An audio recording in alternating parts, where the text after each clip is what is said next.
As soon as I go, yo, yo, yo! Welcome to our this wonderful Hump Day edition of the Logistics Lounge. Today we have Mr. Dale Prax on the show. You've seen the flyer. You know he does a whole bunch of stuff. He's going to tell you all about it when he comes on the show. News segment today. We're going to touch on some of Yellow's money getting sent out to some of the pension funds, and we're just going to have an amazing, amazing hump day because that's what we do here in the Logistics Lounge.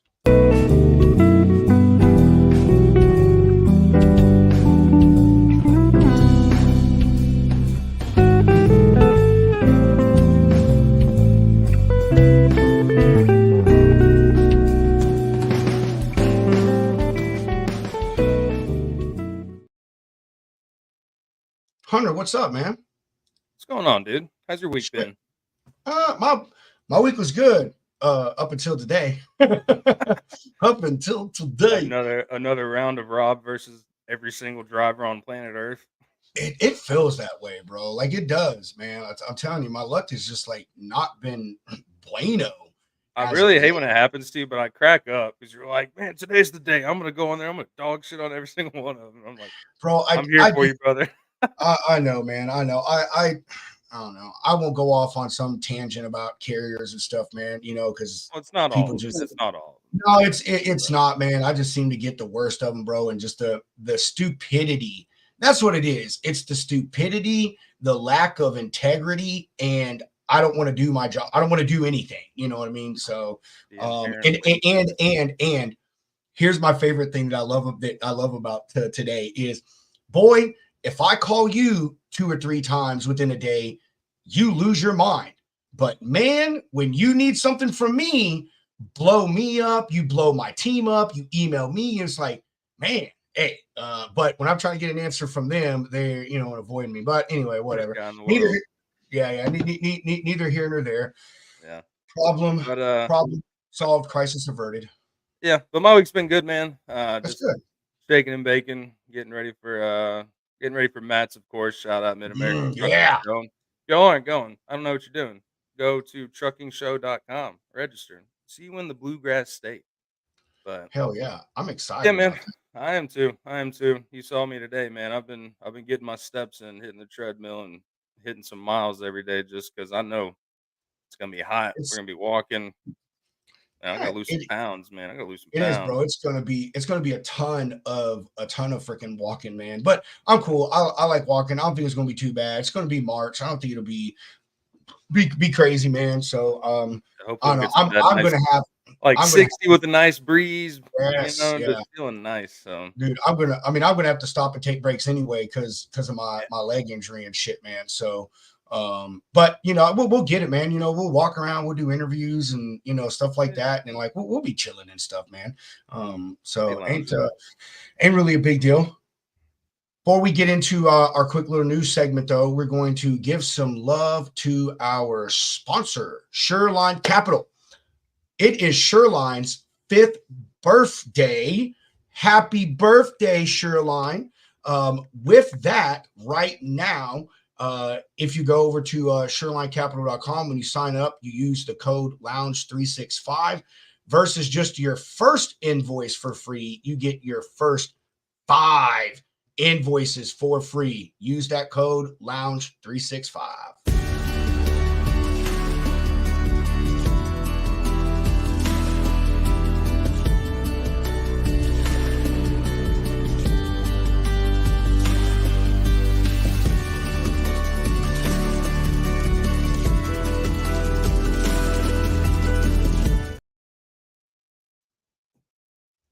Love it.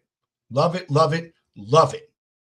Dude, I was talking to Nick, DMing with him yesterday. That I forgot how funny that guy is, bro. He was cracking me up, man.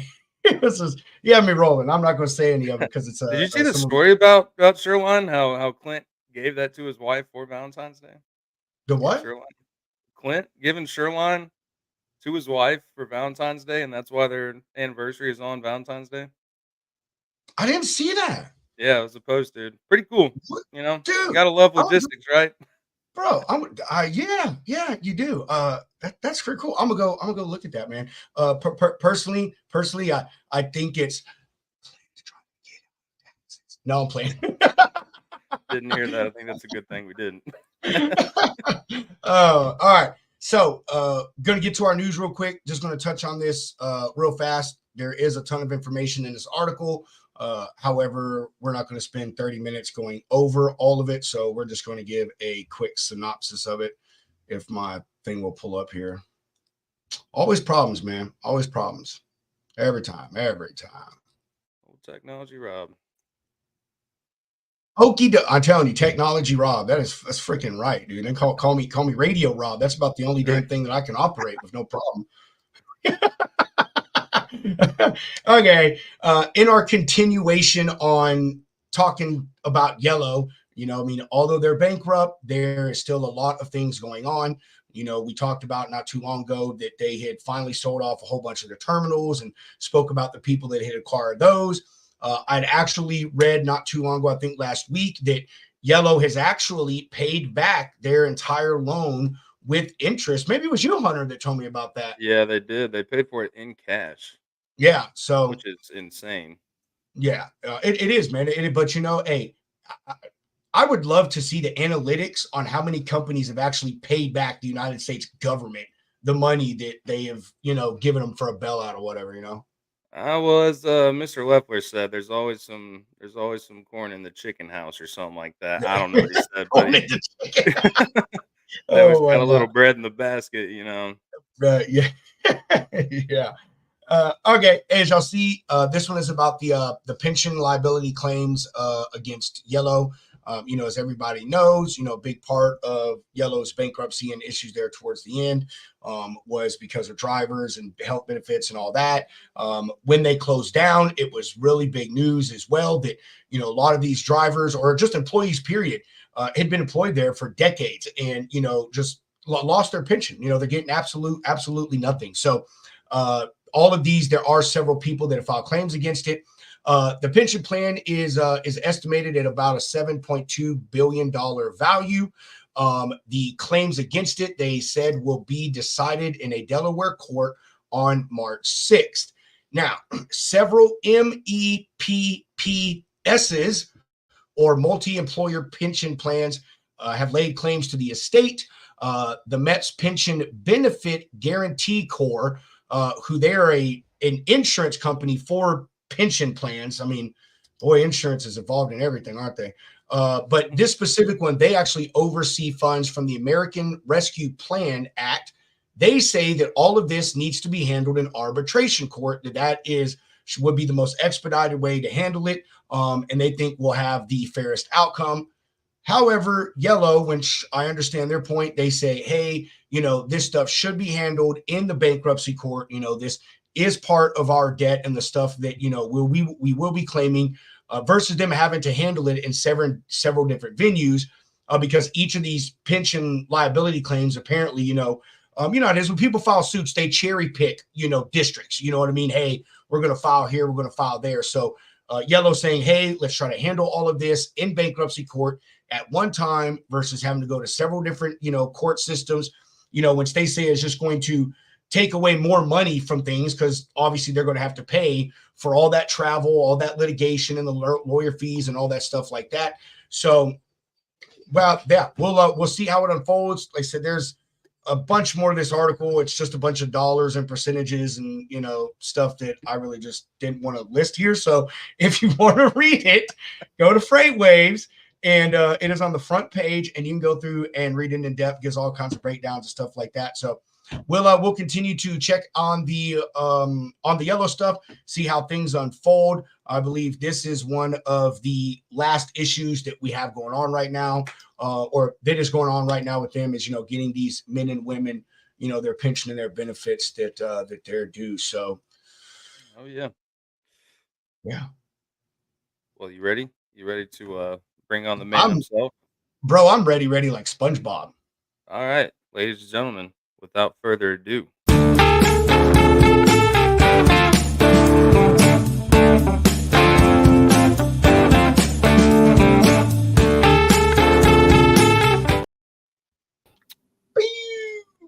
What's up, Hey, Mr. how you Dale? doing, guys? What's up, brother?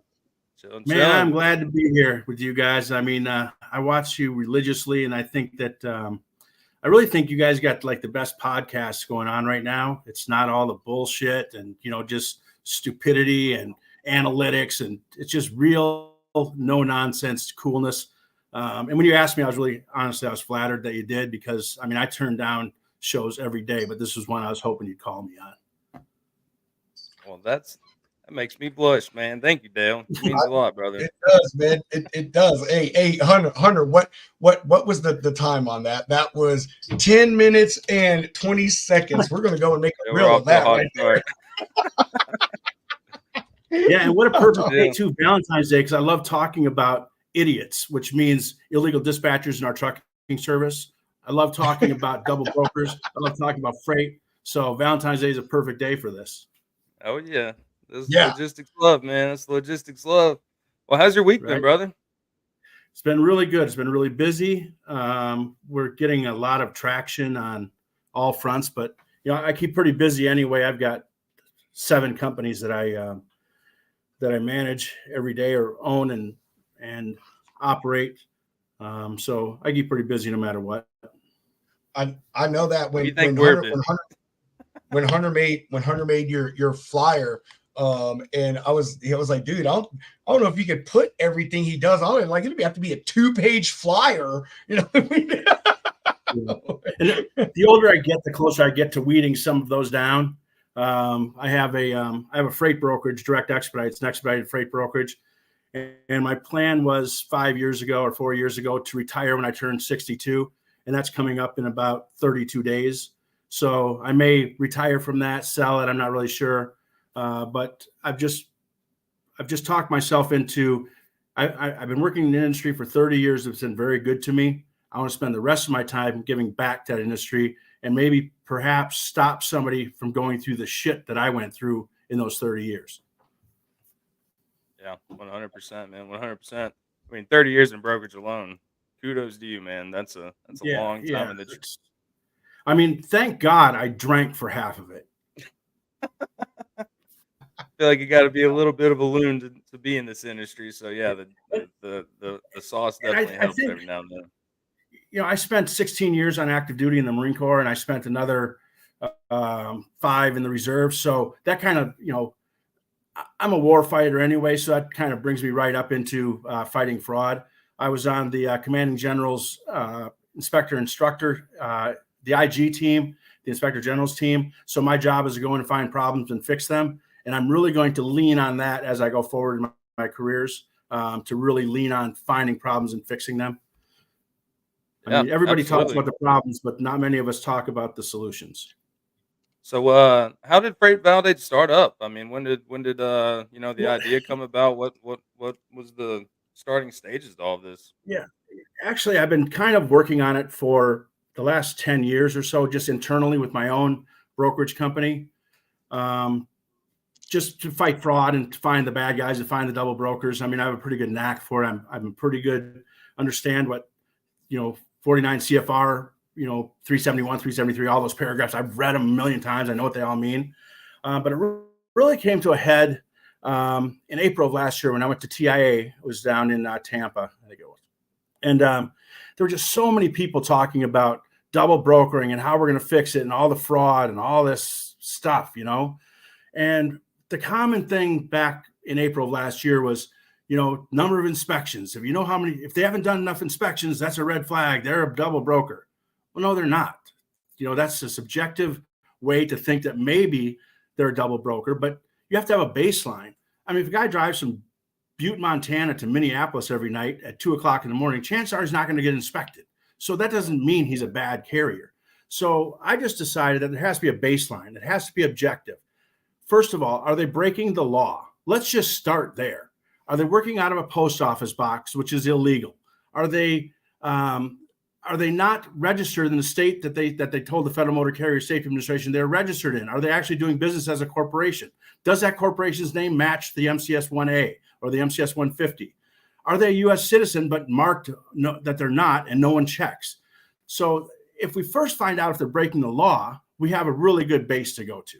So our system says if they're breaking the law, no matter what, they get an X. They're gone.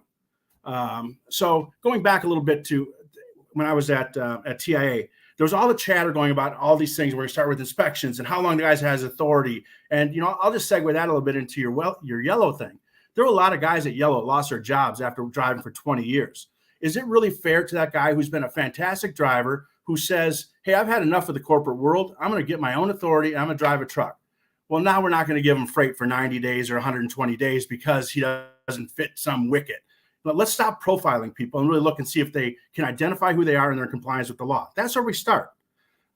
So I was there at TIA, and on Wednesday, I was talking to Ann Renke, who is the president of TIA.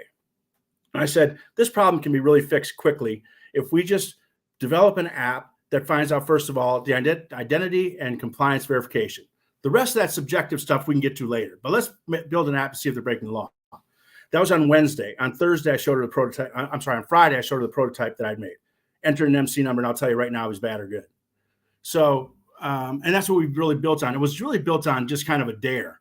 And now it's like, once I started developing a little bit more and putting more money into it and putting more thought into it, it's really blown up. And the other reason that I wanted to start it is because everybody that's in this space is helping brokers identify bad carriers. Well, newsflash, there's bad brokers too.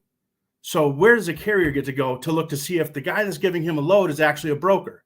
Where's he go to see if that broker is who he says he is? Where's that system that helps the driver determine anything? There isn't one. And then, and the drivers are the guys that are getting scammed, because another flaw in the Federal Motor Carrier Safety Administration is, for instance, a person can go get their authority using the same MC number for a broker and carrier authority. So what these crooks do is they go and get authority for both, and they usually do it in November so they can pay the little bit of the prorated rate to go to TIA. So then they join TIA as a valid member in January, so they don't have to pay their dues again. They shut it off, the brokerage authority, and now they only have their carrier authority, right? But the Federal Motor Carrier Safety Administration, most brokers go to licensing and insurance in SAFER to look to see if the guy's got his authority. Most drivers go and carriers go to carrier snapshot to see if he's got authority, right? They haven't been trained well enough on which one to go to. So in this particular case, this guy shut off his authority. But if you go back, so he's and all the brokers see that on licensing and insurance that he's revoked. If you go to the same carrier over on snapshot where the drivers go to, it shows entity, carrier/broker. They didn't talk to each other. So now this innocent truck driver or owner operator says, oh, he's got brokerage and carrier authority. Well, let me do my due diligence, since I can't afford, one of these big platforms, and go to his website and check him out. Oh, I go to website, bottom left corner, there's a picture of his TIA certificate from 2018 when he had it for a little bit. So they're going, oh, he checks out. He's a broker and he's going to give me this load and we're good to go. He gets the load, gets double brokered, and he's screwed. So that's kind of where the whole thing started. I really wanted to try and be the guy that brings together brokers and carriers to fight this on a united front. And people ask me, well, what do you think about your competition? Highway, Carrier Sure, Carrier 411, Carrier Verified Carrier, all those guys. They are not my competitors. They are noble folks trying to help the problem. So the analogy I try to make, there's two of them I try to make. I spent 20 years in the military. I didn't get along all the time with the Army. I didn't get along with the Coast Guard. I didn't get along with the Navy. But collectively, we fought the enemy. So I had respect for them. And that's the analogy I put together for the guys with the other platforms. None of us, there's not one platform, there's not one AI that can fix it all. But together, with pieces of each of it coming together, we should make a pretty good dent in it. Or it's like Elon Musk talked about. If you're in a boat with 10 guys, if only one's taking the water out, the thing's going to sink. Everybody's got to bail the water out. I just want to touch on that, on the last part, right, real quick. I love that you brought that up, that, hey, they're not my, competitors. We're in this together. I went and had lunch with a platform that, they have an app and use stuff or whatnot. And I was telling them this same thing. I was like, although there's several other people that do something similar to this, and you have something different to set you aside, like they're not your competitor, like it would be wonderful if everyone in your arena, this specific one, who is competitors, would talk with each other, integrate with each other somehow. You know, I mean, the info that Freight Validate has versus e-carrier check versus Carrier 411 versus Trusted. You know, I mean, everyone has something that someone else does, you know, and so I love that you said that. Really, I wish that a lot more people in our industry across the board kind of felt that way, you know, that you do right there. You know, the reality is that could be, you know, that could be a reality if Federal Motor Carrier Safety Administration was that central location, because if they did their job right, none of us would have a job. If they would check there, I don't know if you saw the news article yesterday on Freight Waves about the Ohio company that was pled guilty to wire fraud. They found out that he lied to the Federal Motor Carrier Safety Administration, and he had 10. He was affiliated with 10 other companies, right? So that's where the news kind of stops in today's world. He lied to the Federal Motor Carrier Safety Administration. He had 10 other companies. Number one, that's not where the story ends. Federal Motor Carrier Safety Administration, why did you allow somebody to come into our platform, into our industry, without checking that this guy's got 10 different MC numbers? And the real truth of the matter is, the guy's not affiliated with 10. He's affiliated with 100. I have all 100 MC numbers that he's affiliated with. So if Federal Motor would just check, because today to get an authority, I mean, if you want to be a barber in the state of Tennessee, you have to go through 1,100 hours of training. You have to take 8 hours of a test. You have to make sure all your debts are paid to any instructor you went to, all these kind of things, right? To get your motor carrier to get your motor carrier authority, you need $300. Could be on a Visa gift card you got for Christmas, a VIN number that you got off eBay, or a truck that's in the junkyard, and you need a insurance, which any crook will give you because they know there's never going to be a claim because you're double brokering. So a bad insurance company will give it to you, and you need BOC3, right? That's all you need. So does our government care more about bad haircuts or safety on the highways? Sounds like they care more about haircuts. Yeah. But so, I mean, we've talked about this a million times. I mean, shout out to our boy John Cantera. But I mean, dude, hearing about, I mean, the people in FMSCA, they don't know really anything about what's going on. They care about getting money. You know, it's $300 a pop. And today there were 364 carriers and 43 brokers. It is one of the only agencies in the United States government that when there's a shutdown, doesn't have to shut down. They got plenty of cash. Yeah. Now, one of the answers to that is charge $1,000 to get your authority and have them go through a vetting process and hire retired DOT guys to have an in-person visit with this guy. I know who you are. I see you. Here's your trucks. Here's your articles of incorporation. Here's your license. Oh, and you have to have a TWIC card. So now we know exactly who you are. Yes, and if I like that. Yeah.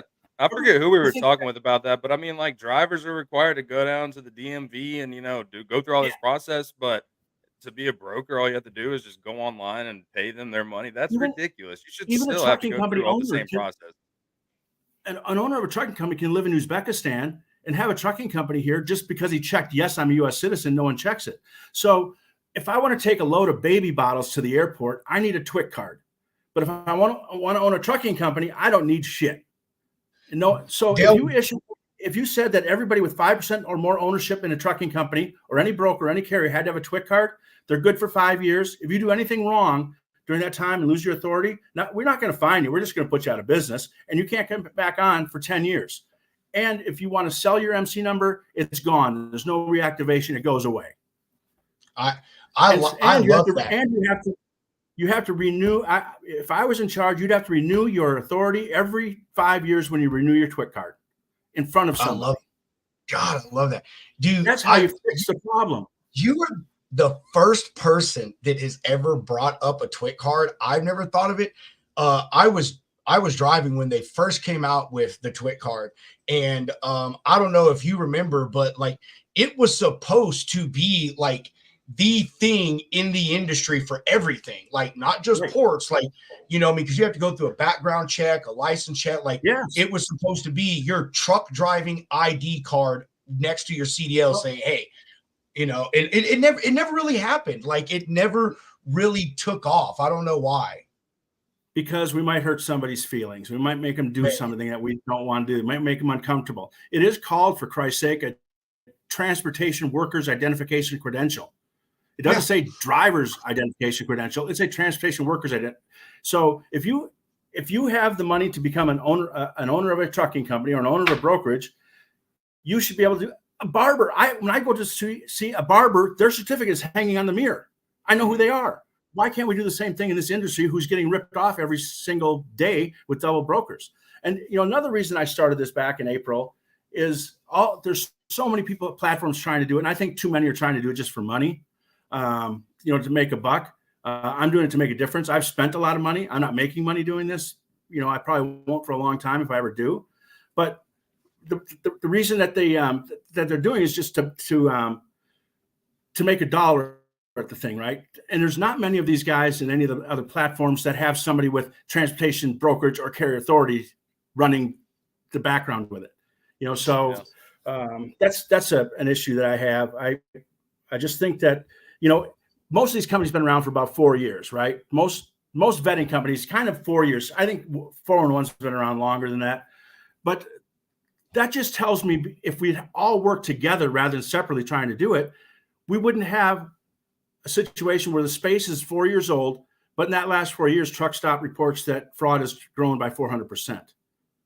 Well, which way are we going? Sideways. And the burgers are going up, or the double burgers going up. But yeah, I mean, to your point, you are one of the few that I've heard that has actually been in the industry and is doing it, for the greater good. And I mean, tech is obviously making its way into our industry more than ever, but just to make a quick buck and, say, oh, hey, here's an issue. Maybe I can throw something at the wall and it'll stick. Well, that's not going to help at all. And we can't. And we'll get into why I started FreightClub, and it's kind of based on this is we can't everybody wants to blame. When you go on social media, everybody wants to blame the load boards, right?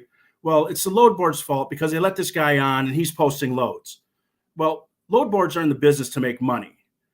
Are they there to screen every single person that comes onto their load board and they collect a monthly fee from? Not really. That's the Federal Motor Carrier Safety Administration's job. If they come into the system, why do we have to have a triple double check and then blame the guy who's trying to make a buck? How I see it working is the load board says, yeah, you can come in, but I use Freight Validate, and I'm going to let everybody know before you post your load that you're a piece of shit.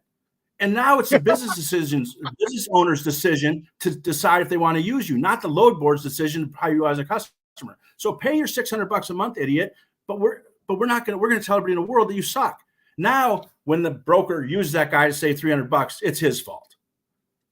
And the reason there's so much crime and there's so much that this doesn't go away quickly is because every broker and every carrier that I've met that works in this space has a gambling problem. I'm going to go all in on this load. I know the guy wasn't vetted, but I'm going to go all in because if I win, it's $300 more in my bonus. If I lose, shit, lost another hand. Yeah, that'll never make sense to me. Risking a whole customer, all that hard work just to make an extra couple bucks by going with the carrier. Like, if there's a single red flag, like I mean, that's enough for me to just kick him to the curb and sit on it. But everybody's got to put themselves into the guy that makes the ultimate decision. That's at the lowest level of the. We used to talk about in the military, the PFC and the Lance Corporal. Those guys making decisions. We have to arm them to make better decisions, and we have to make it so it's a Friday night and it's 5 o'clock, and this is the last load I got to do. It's the end of the month. If I don't book this thing, I don't get my bonus. That starts to have your judgment being flawed. So we got to build programs, and that's why I built my program to be. I'm not setting up some big multi-million-dollar booth at Manifest or at Trucks, any of these conventions, to talk to the executive vice president of the company in charge of compliance over a beer later at my booth. I'm going after the kid that's making the actual decision. I want to arm him with executive information to make a decision at his level. And so that's why we started. Siri. I want to make it so that a truck driver sitting in his truck, and I'll show you, says, "Hey Siri, check Freight Validate. Check Freight Validate." Sure. What's the MC number? 123123.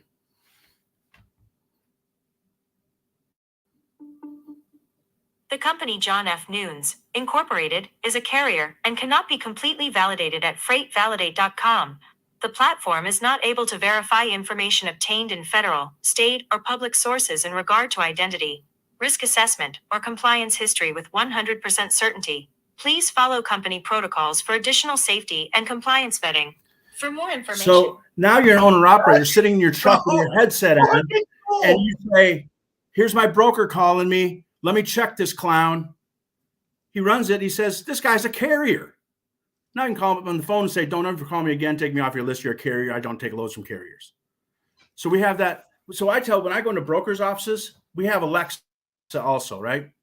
So I tell them, what would you think if I could bring you a compliance assistant that could work for you 24 hours a day, never takes a break, doesn't go to the water, doesn't get a drink, doesn't smoke a cigarette, doesn't do anything, but just knows every single carrier in the whole United States and whether they're good or not. Here's the speaker. It's called Alexa. So just like Siri, they can, hey Alexa, check freight validate. Give me the MC number. Here you go. Don't use these clowns. That's simple. Same with the drivers. There's Alexa. Same with the driver or here's another one. The shipper, the driver pulls up, goes out, looks at it. Hey Siri, run it. Hey broker, why'd you send me this piece of shit? Give me somebody else. Or the law enforcement officer who doesn't check shit on a truck other than his tires and all that kind of stuff, driving by and says, hey Siri, check freight validate, runs the MC number. He normally wouldn't be checking for things that I'm checking for. This guy works out of a post office box. Let's pull him over so I can talk to his owner and say, you're in violation of the law. How difficult was that to integrate or set that up, or did you have to do that? Or I did it myself. It was hard. Really? I learned on YouTube how to do it. That is so fucking cool, man. If you like that, seriously. If you like that, another thing I did with my own brokerage company, because I want to make things speedier. I like transparency, right? Carriers should know what people are charging. I don't believe in all the stuff with transparency because the 373.1 is really more about constructive trust, making sure if you get your money from your shipper that you hold that money and pay it to your carrier, not pay, your cleaning lady with it, right? That's what 373.1 is all about. But I'm all into transparency too. So I made an app a while ago for my trucking company. So let's say that same driver gets a load from a broker, says, this guy's a good guy or bad guy. If he's a good guy, okay, what's your rate? The guy gives a rate of $3,500. Well, we know that rate's usually going for somewhere around $1,000. Why is he giving me $3,500?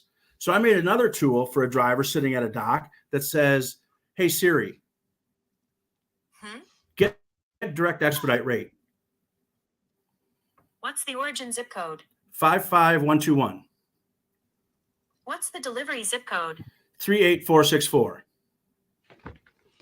What's the truck size? Dry van. What's the truck size? Dry van. What's the truck size?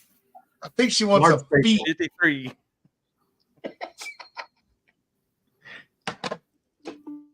In 3 seconds. Damn Dale can't work his own program. The rate for this lane is $2,245.18. These rates are point-to-point exclusive use rates based on miles and current fuel costs. Rates do not include accessorial charges, such as detention, liftgate, inside delivery, etc. For more information, visit our website at www.directexpedite.com. That's how my customers and my carriers get our rates. That is crazy. I also want to point out that I love how Dale makes sure he puts those disclaimers. This does not include. And it's an average rate. So I do that for those reasons, obviously, but also to say this is like an average rate. What I'm trying to do with this, not only get some rates out to somebody who needs them really quick and they're driving their car or whatever, but also to stop the guy from taking a load he's being offered $3,500 on, and the average rate's $1,100. It's a scam. You know what I mean? So at least look further into it. And I just thought that if we do it with Siri and Alexa, we're going to get more traction from the guys that are actually making the decisions. The guys at the top level are looking at all these graphs and, number of tenders and all this junk that it takes, an hour and a half to watch 60 minutes for most of these people. I want to get an answer done in like 2 seconds. No, that's awesome, man, because I got an Alexa sitting right here. And just to be able to, if you could do it right. If you have Alexa, I think you could probably do it. No, you'd have to have the app downloaded. But I mean, anybody can, if they download our app, you can do it. Yeah, we'll have to set that up. I do. That I is like freaking that. neat. Yeah. That's Yeah. pretty And nifty. especially with like the customer access, go driving down the road. Oh, got a new shipment. Why not use you? Yeah. Press the little button on your Right. steering wheel. Hey Siri. Boom. Can they Right. book it from the phone? No, not yet. Siri? Oh, I mean, Not yet. from my app, they can. Oh. Like a customer can go onto our app and book it automatically. Dale, there's a question for you. Yeah. Van, I have the API built to have van, reefer, and flat. But I don't do vans. I mean, I don't do reefers or flatbeds, so I haven't included it into my Siri app, but it's there. All the rates are in there. Cool. So yeah, Chris. I may sell that someday. Yeah, that's You great. plan on carrying that over when you get done with the brokerage side? I'll probably keep it. If I mean, sell the brokerage alone, side, man, like I know shit. If I had a brokerage, I would take that immediately because that's such an awesome thing to have. Like that sets you apart. I know you tell customers that, and they're like, "What?" Yeah, I mean, our drivers, a driver without having to answer an email, like they get an email from us that says, "Hey, here's the load." So he's driving on the road, doesn't have time to answer the email. He just goes, "Hey Siri, what's the rate for this thing?" And he'll reply back with it and say, "Here's what okay, I know what the rate is. I'll take it," or just text us. Yeah. But I really want to tie it all together. So that's towards drivers. Then that's not like for your customers to say like, yeah, hey, customers. It depends which login they have. Okay. So a customer or a carrier. Cool. So, but I don't deal with hoppers or dumps or end dumps or any of that kind of stuff. I'm just not a specialized guy. And again, I have 7 companies to run. I can only do it, so much. But this has been like my pet project for the last 6 months.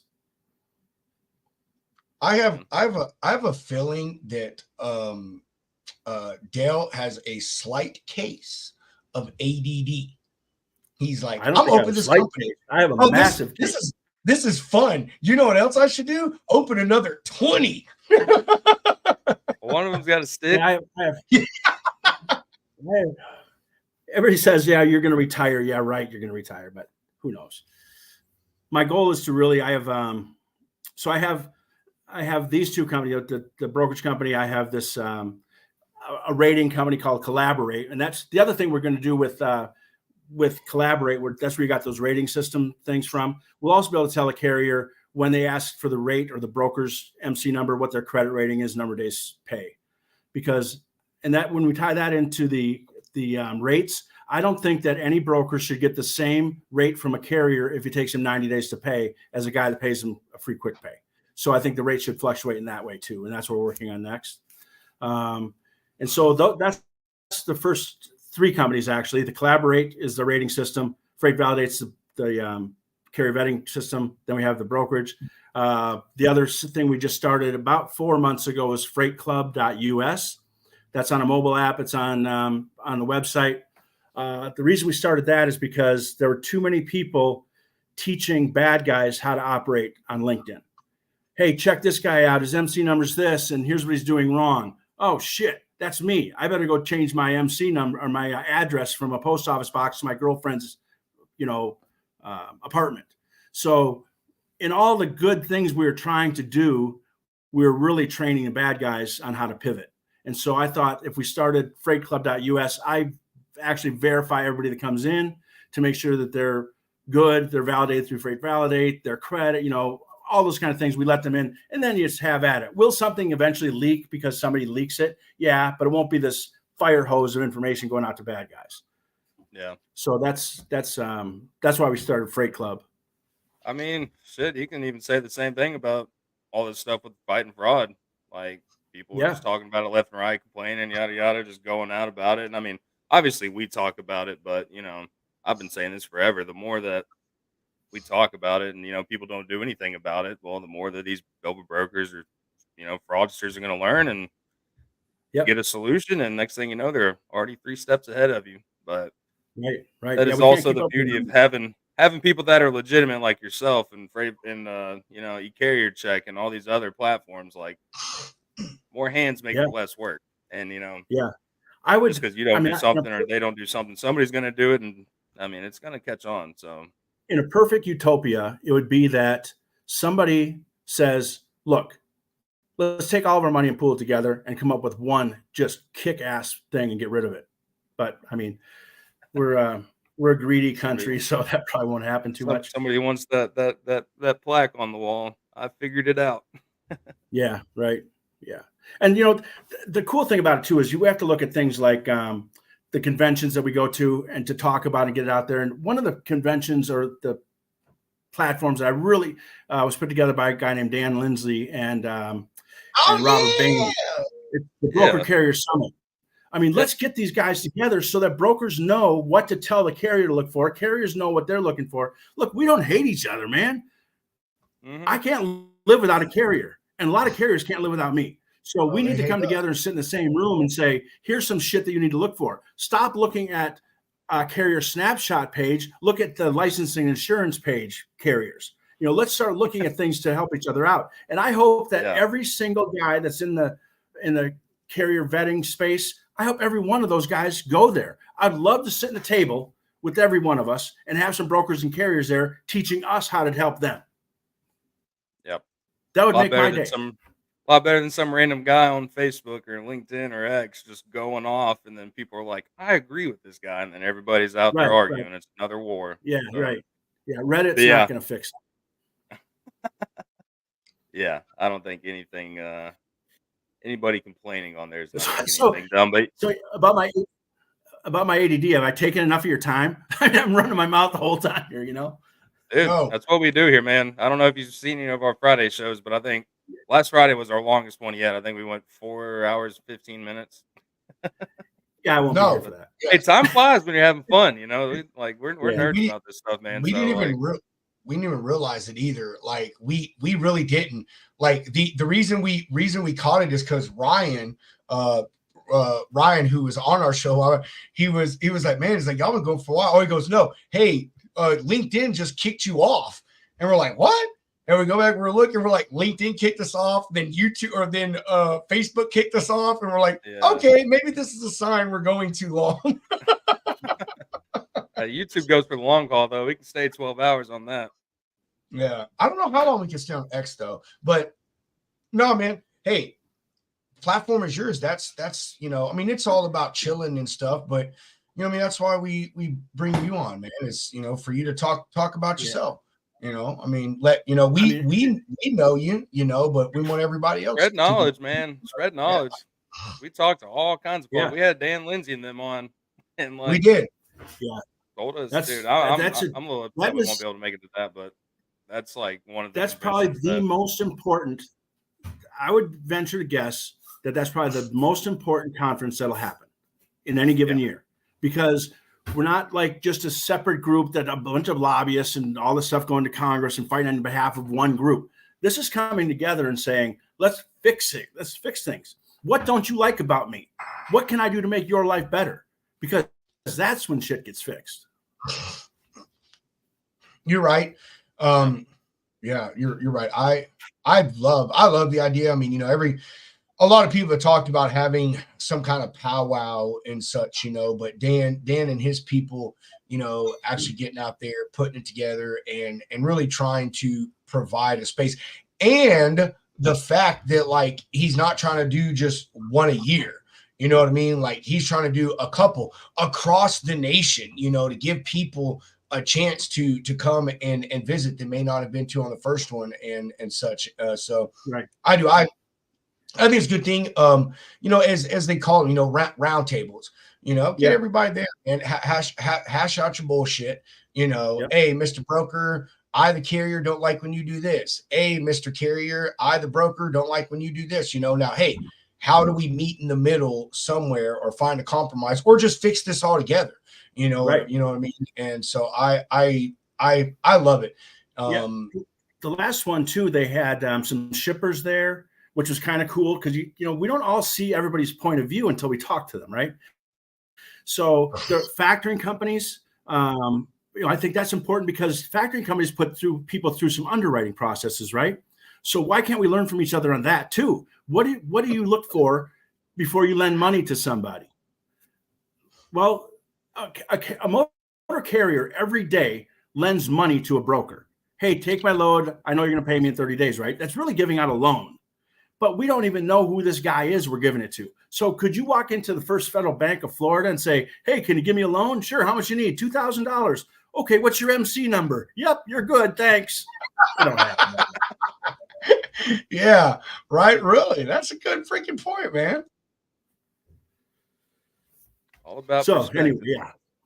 I honestly, to, go back to really towards the start of what you said, and I'm not trying to down yours or anyone else's platform that does this, but the real solution to this problem is what you said at the start, which is the FMCSA and the DOT, who, the government's supposed to solve all your problems, but they should be doing their damn job. I mean, it is. I mean, and I say this all the time is the government doesn't do anything unless there's a way to make money off of it, nor do they worry about anything that they are making money off of easily. And we all know it, man. It is too easy to get an MC number for a carrier or a broker. People are doing it all day, every day, by the thousands, and there's no reason for them to go after them. But that is a solution, and I think I agree with you. It doesn't need to be a bunch of yahoos that are politicians or employed by the government. It needs to be contractors like you, our boy Joe Metton, Rob Carpenter, Claudia, the Banner Report. Like, it needs to be people like that. Like I said, DOT officers, even folks from the insurance age side of things, like people who know what to look for, how the scams and the fraud is being carried out. And I mean, hey, even if it's something as seriously going and knocking on a door, and saying, hey, I just need to make sure that you're a real person because I can't believe that someone's parent gave them the name Starlight Moonlight. Yeah. Or I had a guy that bid on a load for me last week. Says his name was Theodore Nugent. Really, Ted? Right. But, the Federal Motor Carrier Safety Administration has 1,150 employees, give or take a couple, right? That's less employees than Swift's got. So how can they manage 5 million drivers, 380,000 carriers, 20,000 brokers? But I did talk to the folks at Federal Motor Carrier. I had a conference call with people in registration talking about their new user registration system coming up. That'll maybe start in December, and then it'll take 18 months. We don't have 18 months to wait for this. So I said, look, I'll do a pilot program for anybody that wants their brokerage authority or carrier authority in the state of Tennessee. I'll do a pilot program, and we don't charge them $300. We charge them $1,000. I get $700 of it, but I'm going to make sure that the entry exam is done, the entry inspection is done, which we're about at 3% of entry level inspections being done right now. So I'll do them all. Well, I'll hire guys like Metton, like former DOT guys, Federal Motor Carrier Safety Administration inspectors, and we'll say, okay, on Thursday we'll meet in Knoxville. Bring your shit with you. I'm going to identify who you are. I'm going to check. Bring your articles of incorporation. We'll verify them. And then after 6 months, if you think that doesn't work and something you want to incorporate, that's cool. But I think it would work. I love that idea. And to even take it a step further is every time you add a truck, you have to go get it inspected and like turn in that report to them to verify that it is an actual tractor. Like, I mean, and we say that this is all crazy, but it's really not. Like, this is literally, I mean, this could be a day out. You know what I mean? Go to a DOT place, get your inspection done, pull all your stuff together, and the government could even make it easy and allow you to go to like a weigh station or whatever and do all of this there. Do your inspection and support and submit all of your documentation that they want in one place. And even that would even so add another layer because it's a set of human eyes with stuff in their hand, looking over it before they put it into the system. Yeah, the problem lies with that all of those laws and everything are in place, but no one's enforcing them. MAP 21's been around for years, and no one's enforcing it. I see this message about privatizing the process. I agree with that, and maybe it needs to be privatize. But at least if you don't want to privatize it, bring your federal motor carrier people to me, and I'll show you how to do it. So the problem lies in with, you know, the carrier part is the owner operator situation we put ourselves in. Oh, he's an owner operator for me. Is he really? Or is he some guy that you're a dispatch service for and you brought him on as an owner operator and there's no lease agreement? He doesn't fall into it. There's no insurance. So that's a whole thing in and of itself, you know, so that's a huge mess. Ryan, honestly think that this one is easy, dude. Hey, your truck breaks down. It's a temporary thing. I would put in something that says, hey, if it's less than 30 days or 15 days, I don't need anything from you. Or just, hey, submit to me the lease agreement under your name and your MC number. Already know you're a real carrier. You know what I mean? Submit the rental agreement and you know, boom. I think that would be a fairly easy, you know, circumvention. I don't even know if that's a word. That whole thing about owner operators, leased vehicles and all that is a mess on itself. And I don't know yet what the way to fix that is. There's got to be a way. I mean, if you see some of the lease agreements that I see out there, like one thing to always look for when you're doing a carrier contract is one of my favorite things that goes in there. If you know, talking to their owner operator, if you talk to the broker in any way or the shipper about anything, not just rates, but even where you are, I'm not paying you any money. So that's definitely a double broker guy saying, dude, the reason I want you to talk to him is because I don't want them to know that I hired you illegally. So we got folks that don't even look at their carrier application. They say, oh, I got a guy, send me over your carrier packet. Oh, I sent it over to RMIS or wherever, and you know, just some blanket bullshit thing. And we live by it until it's time to go to court. Yeah. Lots of I don't want to say loopholes. What's the word I'm looking for? Not pitfalls. I don't know. I can't think of the proper word, but there's a lot of holes, I guess, just period to say, you know, a lot of holes in this thing. You know what I mean? Stuff that either A, wasn't thought about, or B, it is, and just nobody cares to take care of it because they think, oh, whoever's going to slip through that net, it's going to be a very small amount of people. And it's like, you know, like you kind of said earlier about, you know, people giving out information and stuff about the fraud and how they catch on to it. That's what's going to happen. You know what I mean? Like you can cast the broadest net you want. As soon as someone finds the weak spot, they're going to tell all the rest of the fishies in the ocean, you know, exactly where to swim to and go through, you know, to do this. And I don't believe we'll ever really solve it. But no. I honestly feel that what I just said a moment ago, what you talked is the easiest way to take care of a problem is at the root. You know what I mean? And at the start of everything. I mean, if we make sure that these people are, you know, good to go from the beginning, then it could eliminate a lot of stuff. Now, that is not to say that, hey, they are good. And then, you know, 6 months into this, they freaking meet, you know, Joe Idiot down the street who's like, hey, I can teach you how to make more money if you do things the wrong way.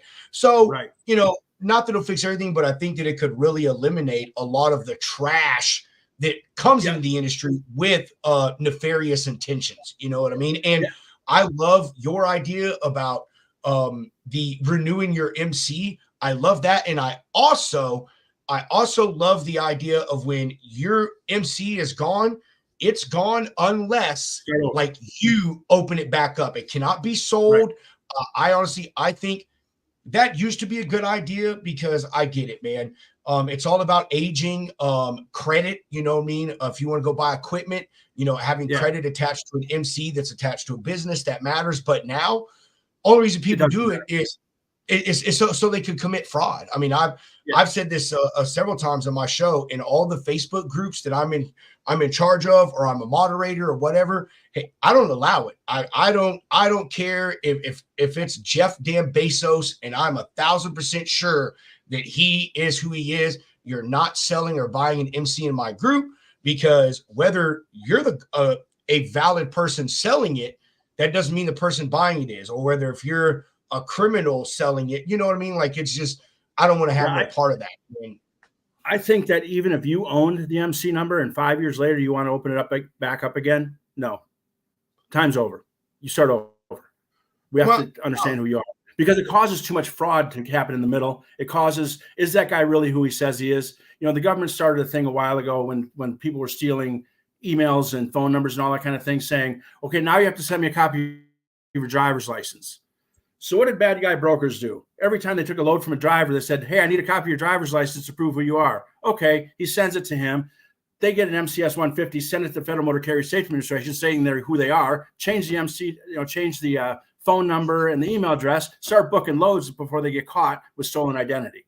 So that's why I think it's got to be real tough. I see that, but if you just make them go through the same process they went through before, I think to eliminate it. Here's an example. I will use our buddy LaRon with Batiste Transport. So his dad opened up Batiste Transport years ago, and he went on to another driving job, I think is a company driver or something, but he shut his MC number down. His son LaRon got his CDL, decided, hey, I want to open my dad's company back up and travel under his name. And he did, and now he's running under an MC that, although it just restarted 5, 6, 7, 8 years ago, it's been in business for like 25 years, So that's what I mean is that I don't know, as much as we need to find a solution, there are situations that need to be addressed, which I think again, I go back to what you said and agree to you. We need like real people doing this, not a computer system, not some government employee that's just sitting there who's just scrolling through these things. You know what I mean? Like all day and just hitting yes, yes, yes, approve, approve, approve. So what about a license? I think as a former as a military person, you'd agree with this. Okay, let's make it the blanket policy. Now, like in your case, okay, you can apply for a waiver. Yeah, there you go. Yes, exactly. Yeah, something like that. But you still got to go through that entire process again. Yes, all that verification. The blanket policy is no, but if you're really legit, you can apply for a waiver, and we'll waive the rule for you. Yes, if you're really legit. So we talked a little bit about the Federal Motor Carrier Safety Administration checking things, and they aren't checking the applications that come in. Like I said earlier, today there were, I think, 365 new carrier authorities that were approved by the Federal Motor Carrier Safety Administration, went to their 10-day protest period, so they're on the Federal Register, right? And another 43 brokers or something like that. I built a bot about 6 months ago, a robotic process automation that gets a list of every new carrier, every new broker that's on that Federal Register the night before. I run it through the spreadsheet, and it pings everybody that's got an address list that has a post office box, an address for a post office, a Staples store, a mail and pack store, UPS, or all those places, because those are all virtual addresses. That's illegal by 49 CFR 390.5T. It's illegal to work out of a post office. On the MCS 1A and the OP1, it says, we will not issue authority to anyone who lists a post office box as their address. Well, every day I run that report, and every day it kicks me out a letter of all of those guys that they approve working out of post office boxes every single day.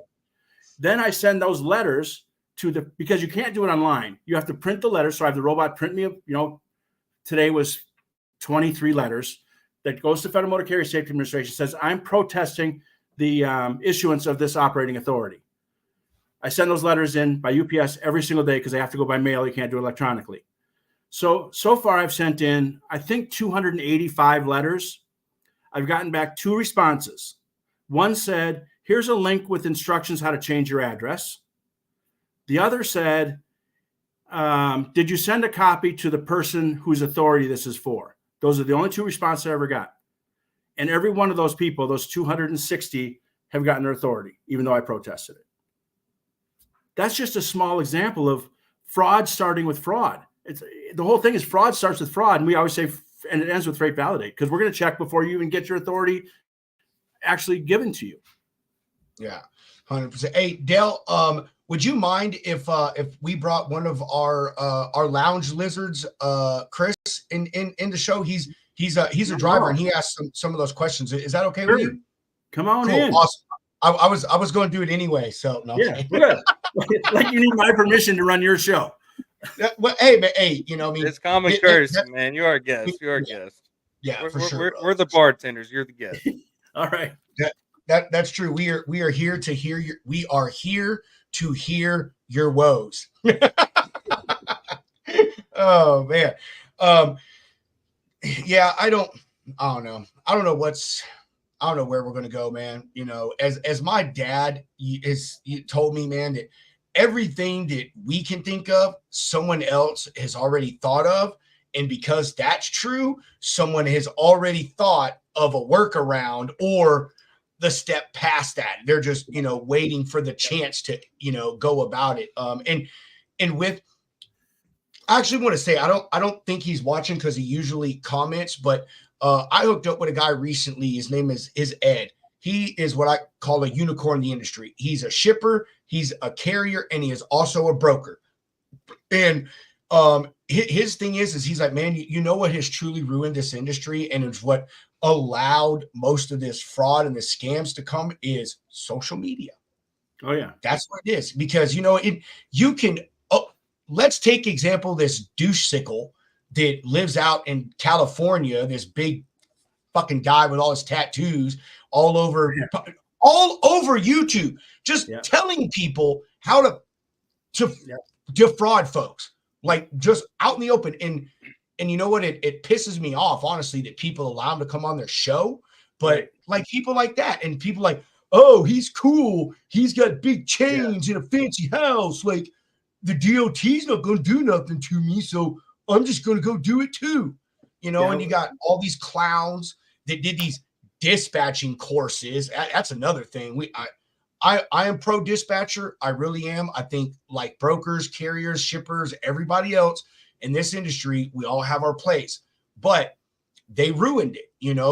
People teaching stuff they have no business teaching. Same thing with the brokers, the carrier classes. Like social media, I think has really ruined this industry because it's so easy to put out unvetted, idiotic, ridiculous information. And people say, oh, well, it's got 5,000 likes. It must be true. You know what I mean? Like it's only got 5 angry faces. Yeah. It's, going back to the thing about if you thought of something, somebody's already thought about it. Well, so far, nobody saw the Siri for the rate quotes and that kind of thing. But you're right. You're absolutely right. My dad is an owner operator. He used to tell me the same thing. We make a fuzzbuster, they make better radar. They make better radar, we make a better fuzzbuster. They make better, it's just a circle. It just keeps going on. So and just going back to the social media thing, I found this thing on Facebook that's got, I think they have 35,000 members. And it's all kinds of pictures on broken down hoses and things like, oh, I broke down. Here's a picture of my truck with a broken hose. Here's a picture of, to get out of the lie when they're really late. And these guys like tell each other this is how we do it. God, man, but I believe it, man. I mean, I do, because I heard about it when I first got in this industry. People would just Google photos of shit like that, and then send it over. Oh, hey, here's my thing or whatnot. And supposedly, tracking was supposed to help part of that problem, but they just find ways to get around it, man. It is, and it's a constant evolution. And you're right, man. You build a better contraption, and then they build a workaround, and you improve your contraption, and so it is. It's gonna have to get to the point to, again, I really think that what you stated at the beginning is truly where we eliminate a ton of this stuff. And so many people have talked about it. But I say all the time, the government is not going to do anything that prevents them from making money. And if it allows them to make money, then they have no reason to stop it. Right. But if they do, when they do, they'll set you up a fucking hotline. You call all you want. Leave us messages. Here's an email address. Waiting time is 15 days. Please give one for a callback. It goes to our spam folder. One of my favorite things when I'm fighting fraud, right? I look at websites and I just kind of do forensics, right? Because I used to do some investigative stuff in the military. But one of the things I like the best is when the guy's got one truck, one driver, He's on his address is 30 North Gould Street in Sheridan, Wyoming, where there's 300 other brokers sharing this 1,800 square foot building. I go to his website, and this guy with one truck, one driver lists all of his customers: John Deere, Amazon, GE. Dude, how are you getting in there to get all their business with one truck? And then I look at his satisfied partners, the dispatch or the traffic manager at IBM. And it's a picture. If I do a reverse search on Google, that guy's also a model for Coca-Cola. This is weird. Hey, everybody's got to have a side hustle.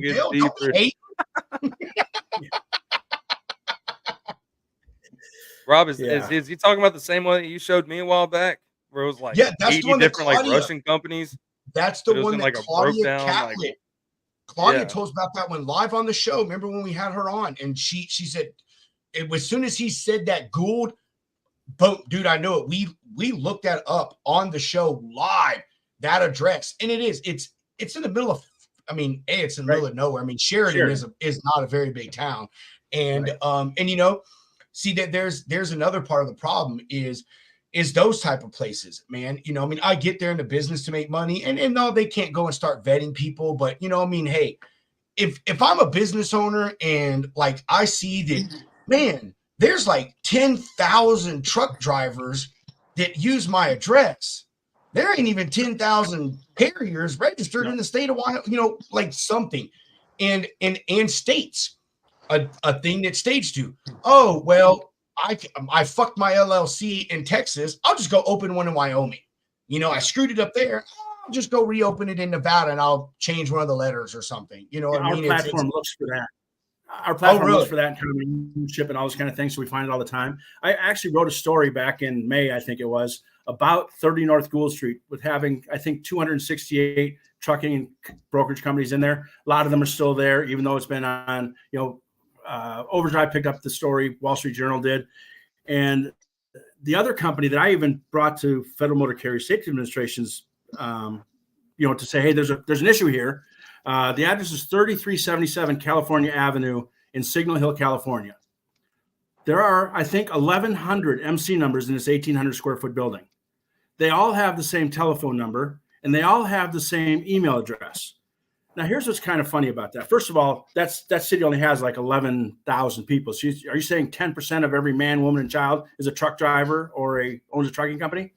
But their email address is all the same for like all 900 or 1,100 of those. The email address is, and you can look it up, it is WTFFMCSA@AOL.com. What the fuck, Federal Motor Carrier Safety Administration, AOL.com. It's listed with the Federal Motor. All 800 of them. Look, I'll give you one of the MC numbers if you don't believe me. You gotta give it to him. You gotta give it to him for the troll level though. Like that is pretty sick troll level. Here's that. And no one has done a thing about it. 30 North Gould Street. 533 services, 224. Oh my God. And you're it's fun. And when you call the registered agent for that place, she said, no, it's a big scam. If you look them up too, you'll see there's all kinds of companies that use that as their registered office, like you know, selling vacuum cleaners, all these scams online where you buy stuff. It's a registered agent's office. There's no way in hell. A company called VAB Logistics, their MC number is 1155941. They list that as their office. When you call them, you know, the guys doesn't have a Wyoming accent, if you know what I mean. Oh, I'm in Sheridan. Okay. I go and visit it. Sometimes I'll go on the road, take my motorhome, and just go visit these virtual offices. Hey, I'll meet you there in 10 minutes. Oh, I got a meeting. I won't be here. Yeah. Okay. Buddy. Listen, brother. Listen. Yeah. Let me tell you something, Karen. Yeah. I'll send you a cake. Yeah. Oh, I'll send you a chocolate cake, buddy. Yeah. Oh, I'll send you a chocolate cake. Shout out Raybon. That video was like gold, dude. Oh my gosh. Like that is how I found Raybon. And man, that's I sent you a chocolate cake. Hey, I appreciate that. It was good, but there's a question on there about what does Federal Motor Carrier Safety Administration do with this? I think they're probably talking about with those letters I send them. When I did call and talk to one clown, the guy that asked me, you know, oh, here's how you change your address. No, that's not what I'm asking for. I'm telling you, there's 45 people in this pack of letters that I sent you. Oh, that has to go to another level. I'm just the intake guy. Okay, goodbye. They don't do anything with it. Who is that? Who asked that question? JB, is that you? You funny clown? You? We haven't seen you in a while. I just want to know who it was. Nah, JB's been on YouTube. Oh, he's been on YouTube, hadn't he? And he's got on LinkedIn. Yeah, he has. I'm gonna go see. Yeah, here's my contention with the Federal Motor guys. If I can find this information by building if I can build this information by building a simple robot, that's my boss, Kyle Graves. Ooh, Hard mark. I love that. I'm so going to use that term, man.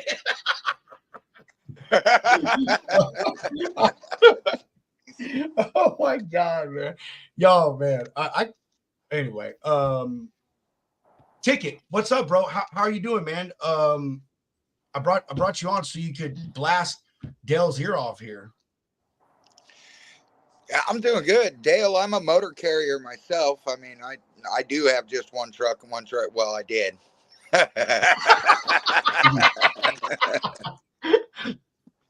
Bambi stole it from me. So I'm waiting for all that stuff to settle out. But I am a motor carrier. It's one truck, one trailer. Of course, I want to grow, but you know, all of these things. Like, I have no idea what Carrier 411 even has to say about me, and even if I did, there's nothing I could do about it. Brokers can say anything they want about me on there, and even if it's erroneous, even if it were false, whatever, it wouldn't matter. There's nothing I can do about it. Not a thing. And that's the part I hated. There's no recourse at all for a driver, because every broker that goes to 411, and I don't use it, but I'm just, from what I'm hearing, I'm not bashing them, but I'm saying if I hear it a million times, you know, if I get 5,000 likes, it must be true. But no, I hear it all the time that says they read the headline, but they don't read the story behind it. First of all, the second thing is that there's nothing stopping me as a broker if a guy's 20 minutes late and he pisses off my dispatcher to go on 411 and say the guy's a double broker. There's nothing to stop that. And then you have no recourse on it. You can't go in there and fight it. And if you did fight it, no one reads it anyway. They just look at how many freight guards you got, right? That ain't right. Chris, our system, the one thing we're adding to that, to our platform is a reporting process for both brokers and carriers. But if you report somebody, there's an imaging system. I better have every document that backs that up. You can redact it and take out prices and customers, but better have documentation all the way through from the pickup to the delivery that supports what you say. Then we'll call the shipper, we'll call the carrier, we'll call the broker and get their sides to it. And then we'll post it on there with the MC number to say, hey, here's the entire story. Look at it and make your own decision. But it can't be one-sided. It can't be opinion. It has to be fact. Otherwise, it doesn't work. Fact, like I said at the very beginning, fact is the baseline. Everything else, subjective stuff up or down, doesn't matter. You know, and you know and the other systems that it creates an emotional problem. Yeah, right. The other thing that I don't like about a lot of these platforms, you can't have your authority. You know, if you have your authority for less than 6 months, you're no good, right? We talked about it a little bit earlier. Yeah. But here's a news flash. That guy's still going to be a crook in 6 months. You just didn't give him any freight for a while. You know. It doesn't make him waiting doesn't solve the problem. And, you know, just to talk a little bit more about, we talked about guys turn bad. So we try to look at our system with the facial recognition, with the verification, identity, and compliance. If you go to the airport and you go through Clear, that's our first step of our system. Then you get to TSA. Then you go through that process. Now, I can't tell you that guy went through my Clear system and my TSA system. I don't know if he's got a gun in his suitcase. That's for that's the double broker side of it. That happens later, and that can happen because even Jeffrey Dahmer, before he killed his first person, he hadn't killed anybody first before that. So we never know when they're going to turn bad. But we can tell you that we know who owns that gun. We know who did double broker you. We can tell you everything about him because he went through our platform. That's a great point to make. They can just sit around all they want, grow that MC number just a little bit, but they might be just sitting there waiting to strike. Yeah. And that's why we have at Direct Expedite, we have a 31-point checklist. And I don't care if you've been using this guy for 45 years. So does Jiffy Lube. Sorry. So you said you had a 31-point checklist. That says so does Jiffy Lube. Yeah. They have 31. I mean, we have to, but I guess it's my time in the military being on the inspector team that we have to, because I tell all of our folks, if you do everything right, you'll never have to explain why you didn't. So we just make sure everything's done right. Correct. Yeah, I had that same experience. It's you do the next right thing. And then if you're always doing the next right thing, whether somebody's watching you or not, you never have to worry about somebody coming at you saying, well, you did it wrong. What do you mean? Right. You know, you never have to worry about somebody. I don't ever worry about is somebody going to come at me and say, well, you did it wrong, or you lied, or you did this, because I'm always trying to do the next right thing. And you know what? If I did mess something up, I have no problem saying, hey, my fault. Let me fix it. Let me do something to correct it. Let me make it up to you. I didn't realize that was going to be an issue. Whatever the case is, depends on the situation as to how I'm going to respond to it. But if I messed it up, I'm going to own it as much as I'm going to own everything that I did right too. I want to comment on these whole like things that we're, you know what, I'll just add them into the 3-letter monster group. These platforms about, you know, making complaints.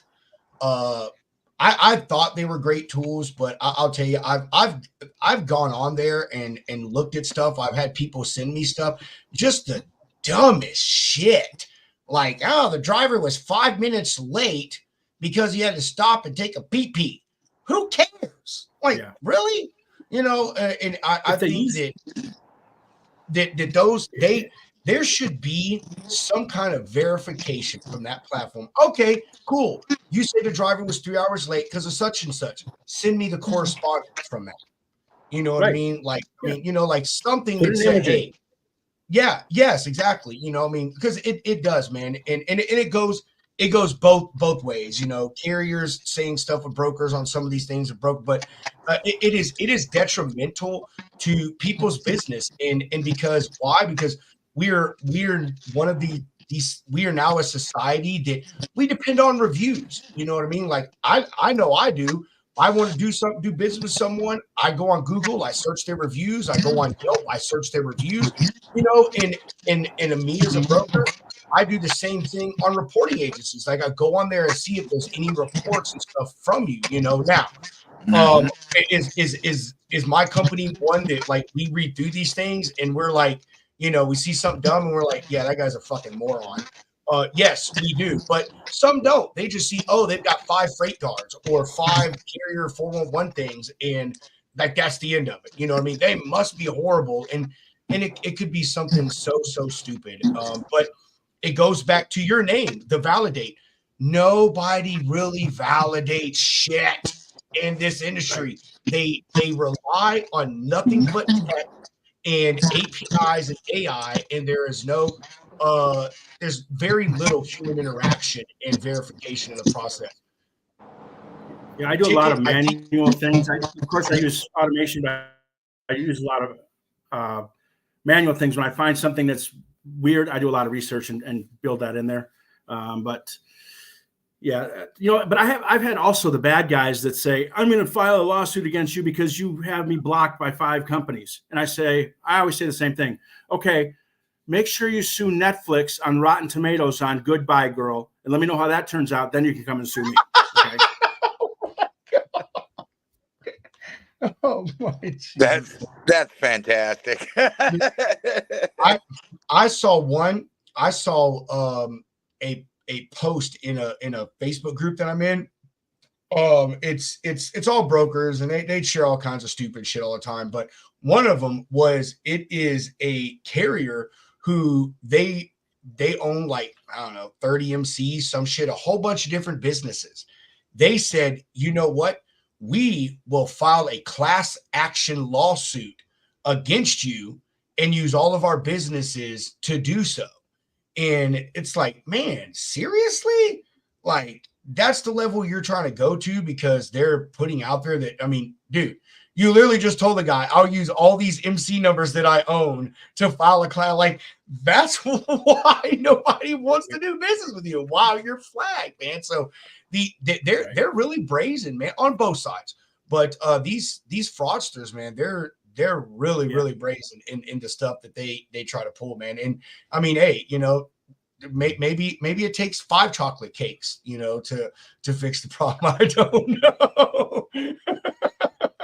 You know, we're dealing with the company out of California. I think out of California that reported somebody, and the next thing you know, he's getting emails like they set him up on this spam email thing. So he's getting like 300 emails a second, and he's robocalls after, and an email saying a picture of his kid in front of the school saying, if you want this kid to live, you'll take him off the freight guard.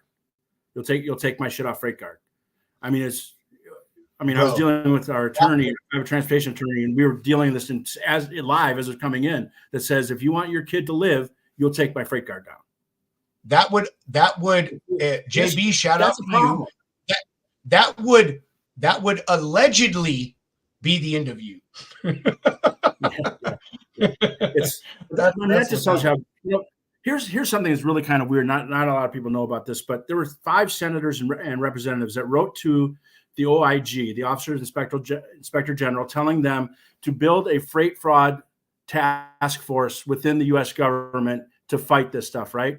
So these senators from the Transportation Committee wrote the letter to OIG, who sent it out to who's in charge of those regulatory things with Federal Motor and with DOT.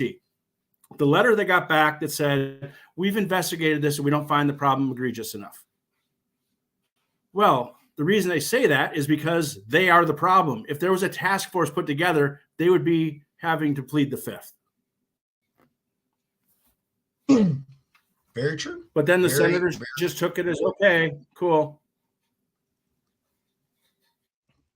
What do they care? Nothing would have happened. Nothing really would have happened to them anyway. They'd gave them some fine, and then they would have made the constituents in their district pay it. That's how that would have panned out. Right. So I've got a hard 6 Eastern time. Hey, Hunter, sometime next time over in Nashville, I will stop by and see you over there. Yeah, man. One of the charities I work on actually is, hang on one second here. Oh, he said charity. We're talking a little bit. I have 2 nonprofits. One of them is called Front Row Hero. It's at frontrowhero.com. And what we do is we give tickets to members of the former members of the armed forces, current members, EMTs, doctors, nurses, first responders, dispatchers, all those kind of guys, right? Who during COVID got really shit on. So what we do is, like, I'll send my daughter to the Grand Ole Opry, for instance, and find somebody in the very back that's a Vietnam veteran wearing a hat, and we'll change tickets, put them in the front row. We did that at the Kenny Chesney concert in Minneapolis, found somebody at the very, very top who was a police officer, and his wife brought them down to the front row. So that's one of the kind of cool things about that. And there's a video that's shooting around somewhere on YouTube, the Grand Ole Opry. Craig Morgan's one of the singers there. And we had 4 Tennessee State cop. His wife was an emergency room nurse at Vanderbilt. He's a former combat Marine. And there were 2 others, and they were in the front row. And we made, working with the Opry, they made a pretty cool video of these guys being in the front row. So that's really what I'm going to do when I grow up, is really run that thing bigger and better. That's awesome, man. So so someday maybe we'll go to the Opry. I want to say I'm here for that.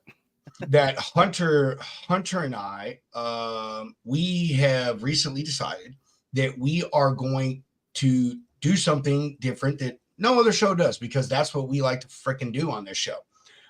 It actually started with some people Ticket Money knows. They're a truck driver charity that focuses on getting mental health help to drivers. But my point is Hunter and I want to illuminate, bring to the foreground, whatever you want to say, a charity each month, every other month, however, how often we can get one on. We actually next month have the pediatric brain tumor charity coming on. They do a truck rodeo style event every year in Atlanta. We're going to have them on in 2 weeks. So point is dude, we'd love to bring you on solely on a show about your nonprofit. That we're all for that. If you're for that, man, we would love to do that. Yeah. My other one is it's called Nady's Place. And I had a son that was, when he was this 12 years ago, when he was 27, when the whole epidemic was going on with opiates and all that stuff, you know, he died of a heroin overdose. So I wanted to make something good out of that. So it was really kind of ironic. Back in 2015, he died in 2013. 2015, I started my nonprofit, and it was to put AA meetings, NA meetings, all those meetings online, right? No one really was doing that, but I thought for some reason I just felt compelled to do that. And everybody's asking me, why are you doing a charity like that, to be it online, that kind of thing? But the ironic part about that, no one really used it until 2020, in March 15th of 2020, when COVID really hit. That weekend, we had 10,000 users on it. So I'm going like, that's why I was told to do it back then. Wow, that's crazy, man. And my condolences. I don't understand. I've lost a child too. I'll just say that. So my condolences. My heart goes out to you, bro. I'm glad that you are trying to you're making something positive out of his memory, man. That's fucking stellar. We do. Let's highlight those things, Dale. Let's put something together. We'll do a whole show around it. We'll bring you on. We can do two shows if you want. We could do one for one nonprofit, one for the other, dude. Whatever you want to do. Totally for that, man. And also want to have you back on to talk about more than just the Freight Validate stuff. Like, dude, you've got so many other things that we could talk about that we really didn't even get a chance to touch on. So, man, I as of now, I think we need to schedule you for like 5 more shows. Yeah, I'd really like to get everybody kind of involved into the Freight Club. And this is just something I started. If you guys want to kind of take that over and call it your club, I don't care. I just want as many people on this thing as we can get to talk to each other. You know, to have like a broker summit that's ongoing. A broker carrier summit that's, you know, a daily thing. Anytime we come in here, we'll talk. Yes, we posted videos of old shows, that kind of thing. I think there's a lot of potential. Yeah, I just want to touch base on that period, man. You know, we can do it offline since you got to go soon, and you know, get Hunter and I hooked up on there somehow, you know, and take a look at it. I like it, man. It sounds really cool, really interesting, and a good place to weed out the bullshit. You know what I mean? Get accurate information out there for people. So I like that, man. Yeah. All right, gentlemen. I really appreciate you guys asking me to come on again. I talk a lot, but I'm really passionate about what I do. I really, in my heart, want to make this industry better. I want to see us work together better. I want to see, you know, again, like I said earlier, if we could have everybody that wants to fight fraud sit at a table with an equal amount of brokers and carriers, I think it would do a lot of good. Yeah, dude, I agree. 1,000%. Yes. We appreciate you coming on, Dale. Like, seriously, man, we appreciate you chopping out some time for us, dude, and talking to us. And like we tell everybody, you are now officially a lounge lizard. So you are welcome in the lounge anytime that you see us live. And we're going to have you back on, man, for several more shows. Like seriously, I know Hunter agrees with that. Yeah. Anytime you see us on, man, just shoot us a message. Sure, if you have something you want to talk about, really just shoot us a message. We'll get you on for 10 minutes, an hour, 2, whatever. So, you're all right, in the club, man. Yeah, you guys keep all doing right, Dale, doing, appreciate it, man. Really, sounds good, guys. Thank you. No, you can see your last comment, Dale. You don't have to. You can say what you were going to say. Oh, he's already out of here. All right. All right, so I want to bring this up. I'm still going to make a LinkedIn post about this. And Steven, if you're still watching, I'm gonna put this in the school too. I want people's take on this. Personally, once you hear me say it, y'all already know how I fucking feel about it. And this highlights the crap of the 3-letter monsters. All right. So I have a customer, Hunter. Coincidentally, it is a customer I told you that they kind of left me to go to TQL because TQL was, all these cheap rates and all this stuff like that. Yeah. Told him, hey, it's going to eventually probably be an issue, man. So a claim happened, or a truck rolled over with their product. I'm watching this. Thank you, bro. We appreciate it, Steven. So they did a load, all plants, their stuff is floor loaded. Guy got in an accident, truck turned on its side, tons of stuff was damaged. It was a box truck. Believe it or not, they were able to upright the truck. The truck was still drivable. They were able to deliver like the freight and take off what was good out of the thing. Obviously, my customer is like, hey, I want to file a claim. LQT, he says, okay, but you need to pay us the freight bill before we file the claim for you.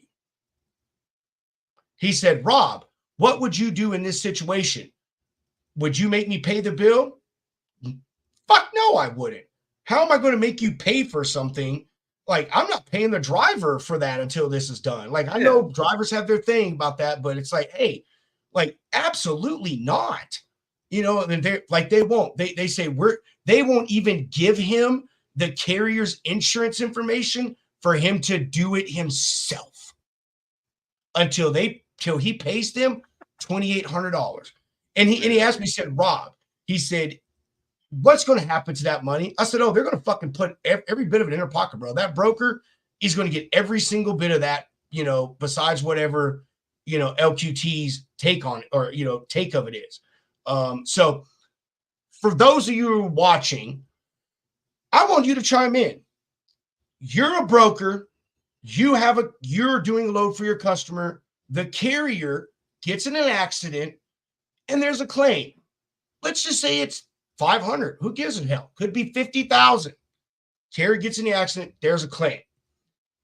Would you do that claim and start that process for your customer? Or would you say, hey, you're going to pay me the freight bill before I do anything for you? And if you don't, I'm not going to do the claim. And also, I'm not going to give you the carrier's insurance information so you can do it yourself. Anyone out there watching, please let me know what's going on. Ryan? That is. I mean, dude, in my opinion, having worked at that 3-letter devil, they got a claims department. They know how to handle this stuff. It either sounds like a new broker that's trying to cover his ass or a GM that's like, oh, yeah, no, we're not going to go through this claim process. Or they're just doing the classic 3-headed devil thing. Like, you want to keep that customer, help them out. Don't just give them an insurance and say, hey, good luck. Oh, they're done. Like, it's done. I will say, I reveled in the moment and have probably in about 3 times. We already talked about it. I knew it was going to happen. It was just a matter of when. Bitch. It always happens, dude. Anytime a customer goes cheap, I just sit and wait. But, open loving arms, but I'm going to give them more money. Dude, it's the crazy, the ironic thing is that I actually do business with someone that they referred me to. They are a very, very large tree grower in the country. I actually have a claim with them right now. A driver pulled into the facility driving like a fucking moron and was on a flatbed and literally dumped a third of the load into their driveway. Like, just absolutely crazy. But I mean, I still have the load on my board. It is not released. I will not bill my customer until the claim goes through. And with me, I do feel this. me as the broker, if I file the claim gets approved by the insurance company, then hey, you as the customer, you should pay something. You know what I mean? Like, I've got time in this, so for sure, maybe not the whole freight bill, but something. So, but I'm not releasing that. I'm not billing them for that load. I haven't said, hey, I'm not going to do anything for you if you do that. I honestly think that is just the most horrible business practice. But I mean, what else do you expect from Steven? Let's see. Serious thing, it's a horrible way to say it, but legally a claim for service is only a claim if the payment for service has occurred. The course of already ruled that a paid freight bill must be paid before a claim for that service can be filed. So in this case, if the broker refuses to pay the bill, then they have no legal claim against the service. I'm gonna just take what Steven said, because like, dude, that guy knows. Principal, bro. Man, he is the dean of the school. Right. He is the school principal. Hey, Steven, let me be the janitor, bro. I'll come in and clean shit up. I love it. All right, I'm gonna read through this again because it's a lot to unpack. It's a horrible way to say, but Steven, if you're watching, get on the show. Ryan's about to get in here and talk our ears off. Claim for services only claim. Yeah, they do got some the fine lines, man. You got to read that paperwork, but I mean, as a broker, like, dude, do anything you can to help your customer. Don't just be a dick about it and say, "Oh, not my fault. Pay me." I'm glad we're cracking up. We crack ourselves up, man. We crack ourselves up. I don't know. I'm just an idiot, Steven. Sometimes text just doesn't compute to me. So like, are you saying that LQT is in the right here? Like, the bill needs to be paid for them to file a claim, so forth, so on. Claim for the services only a claim. I think I don't know. It I do this all the time. I type long stuff to people and I'm like, oh, that makes complete sense to me. And then when they read it, they're like, bro, I have no fucking idea. I think he might be talking from the carrier's standpoint. Okay. If I'm not mistaken. Do we have ticket money on here twice? I know. I don't know what is going on. I don't know what. Whoa. An app popped up for StreamYard and made me redo stuff. So here's the horrible way to say it, but legally a claim for service is only a claim. Oh, you took it down. Oh, there you go. Only claim if the payment for service has occurred. So claim for service. Okay, so yeah, it says that I think that you have to pay the carrier. You have to pay the carrier and the shipper's got to pay the broker. Because no matter what the service was no matter what happened, the service was still completed, right? Whether there's a claim or not. And I think that's what Steven's trying to say, which is true. The service was still completed even if there was a claim. So legally, I think you have to pay them because the service was still completed. They did accept, yeah. Now, if that truck wasn't if the truck wasn't drivable and didn't ever deliver it, then I don't have to pay because the services weren't completed, right? Yeah, so, I guess. That's what it sounds like. And it sounds like TQL is really just like, I think they're trying to the right thing, but like how the broker worded it was just verbal vomit. The thing is, like, if I can see this now, because the whole thing with I would say the whole thing, but I can't think of the fucking Jesus. Poof. I get it. On the Raycon, you're to be paid for the service that you completed. Like that's what it is. Picking up from point A, delivering to point B. So I understand that. The issue that I know that I have with this is we all know that carrier is not going to see a fucking penny, not a cent. And they're not. They're not. Hunter, come on. They aren't. They're not going to give that carrier nothing. No, that carrier is not going to get anything, and that's wrong, especially with who the broker is. Yeah, they're going to just take that and run. Oh, you took time out of my day. You're getting nothing. Good luck with your truck. And they're just gonna kick him to the Well, curb. said there was no damage to it, right? No, there was like product There was was damaged. damages. Yeah. Like he sent me pictures, man. A majority of the load was damaged. And like he told me the carrier is like, man, he's like the carrier was cool. It was on it was a 300-mile deal. You know, they you know, their whole thing was they wanted the stuff off the truck because they knew that if it got towed, then they were going to be responsible for getting all of them plants off the truck on their own. So they were like, hey, let's try to do what we can to get some of it taken care of. You know what I mean? And so, you know, they did it. And he said the carrier's like, hey, you know, because my customer who was dealing with these people, like he wants the carrier's phone number, you know, like he wants to talk to them and stuff like that. So he did. He had spoken to them, and you know, they had said, hey, like, you know, we just want to get it off.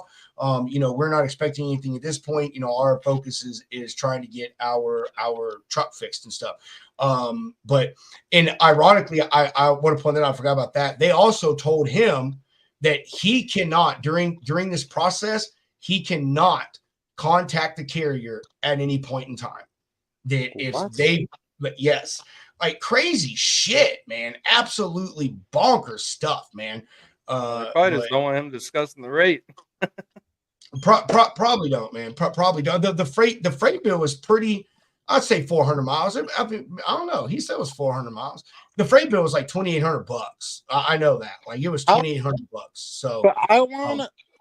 What I don't understand is that's almost $8 a mile. Yeah, I may be wrong. I'll For have to a go back box and look at my truck, text.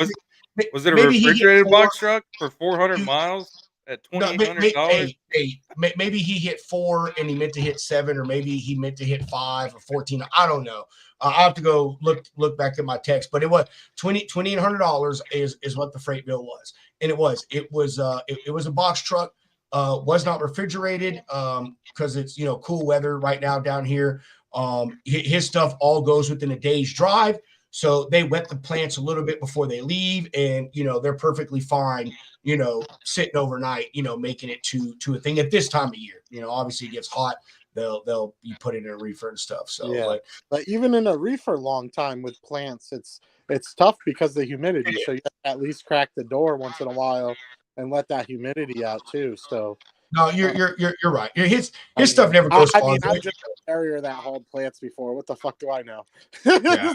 I love. I'm just asking about that freight bill, man. If it is We literally, $2,800 for when you're 400 hauling miles on a box truck, Jesus Christ. Yeah, they When probably you're got hauling $300 to the carrier. when you haul plants, there's no seal.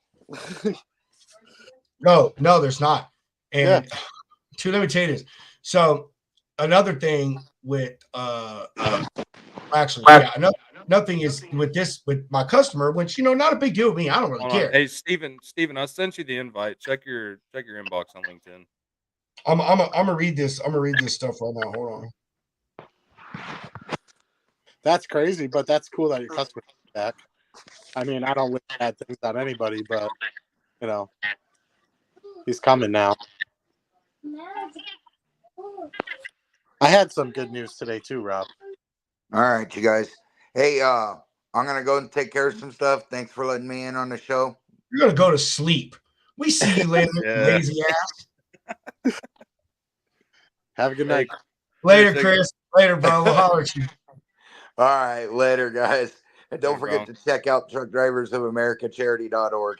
We are text Grizz and them and tell them to get with us, dude. Like, they didn't reply to that DM and stuff, man. I really want to get them back on like April or something. Okay. Yeah, I'll give him a message. I know he's been dealing with a lot of stuff with Brothers of the Highway and stuff like that too. So cool. Awesome. All right, man. Later, broski. All right, so I lied. The freight bill was $1,800. And they say I need to pay the invoice before they will start the loss claim. And I said, you think I should do that, or just say no? You can start the refund now, and I'll pay for that. He said, or you think I should just tell him no? You could just start the refund now, and I'll pay for that one. Anyway, yeah. So Ryan, what was your good news, bro? Well, all kinds of good news. Got a lot of good news. Got a lot of things happening, man. A lot of opportunities are opening up. It's great. I love it. That's good. But I had the opportunity to get on an RFP for about 50 lanes, and it would have been 10,000 loads over the course of 6 months. But there's no way that I could handle that. There's no way. I mean, I wouldn't win all the lanes anyway, but yeah, I don't. That's just something that I can't bite that off right now. You know what I mean? I just got too much shit going on to commit myself to all that. And I don't want to. That's fucking awesome, bro. I mean, you should get as much of it as you think you can handle, though, man. Yeah. I don't know. Well, gotta see what happens. I gotta get the customer to fill out a credit app first. Like, I'm not gonna bid on 10,000 loads, and we're not even set up and can't even extend you credit. You know what I mean? Yeah, I feel. I had some. Do that? Do you guys like? What? Will you bid stuff if the customer's not set up yet?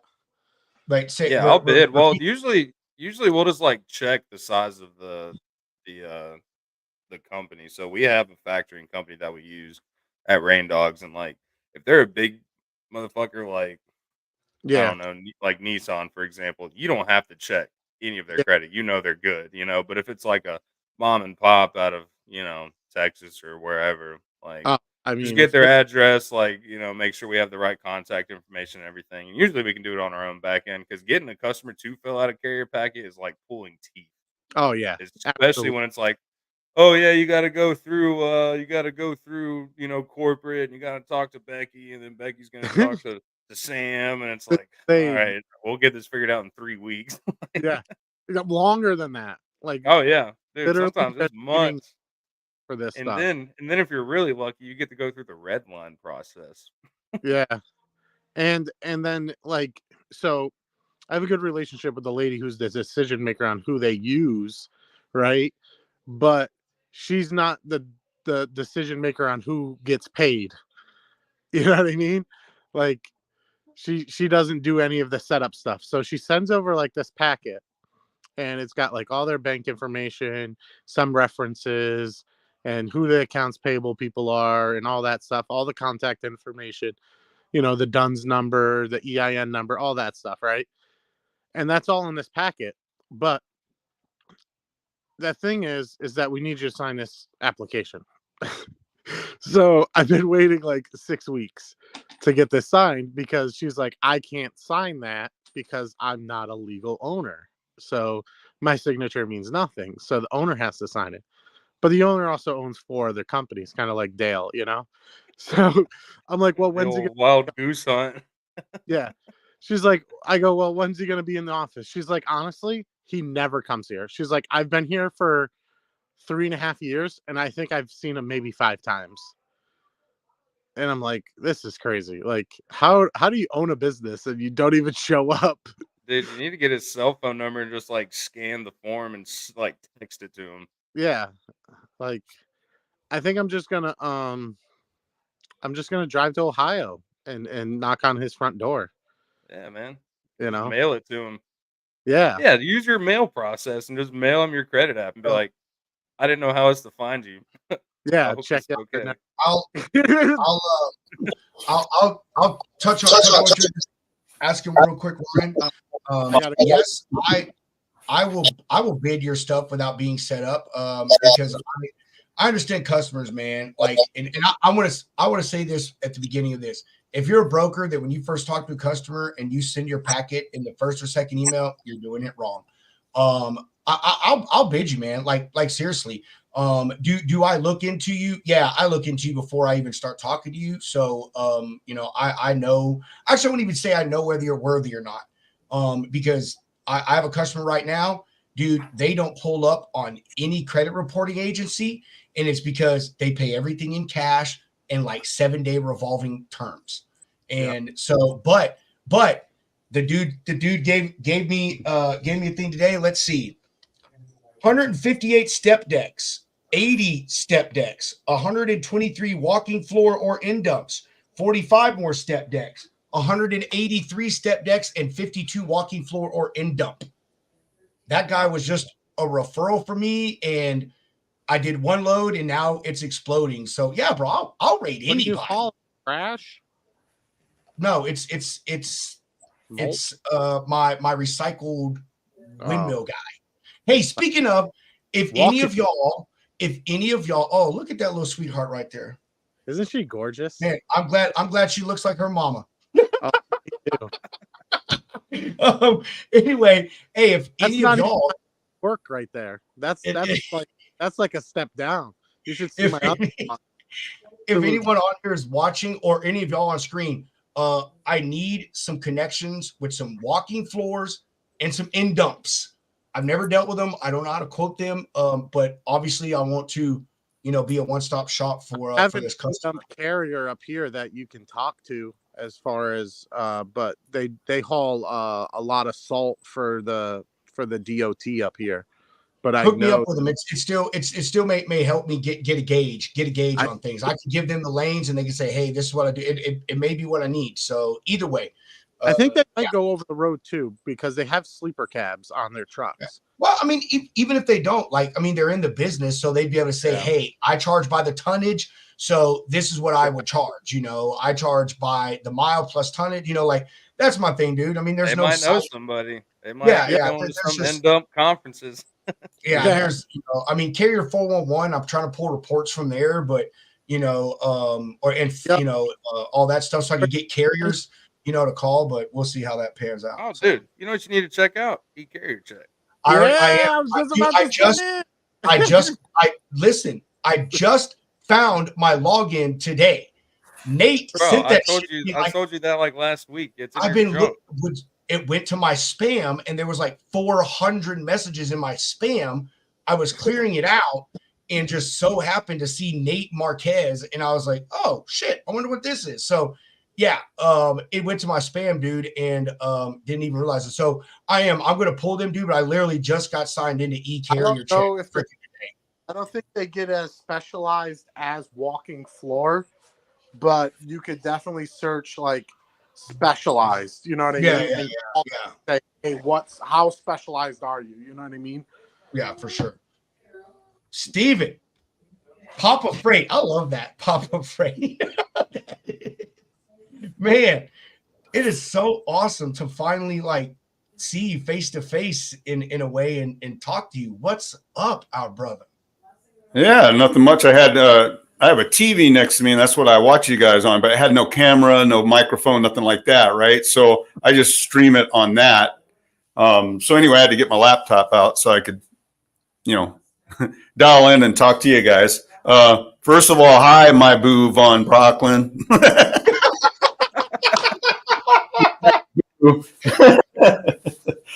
I was saying I love you to Dale, by the way, not to Rob.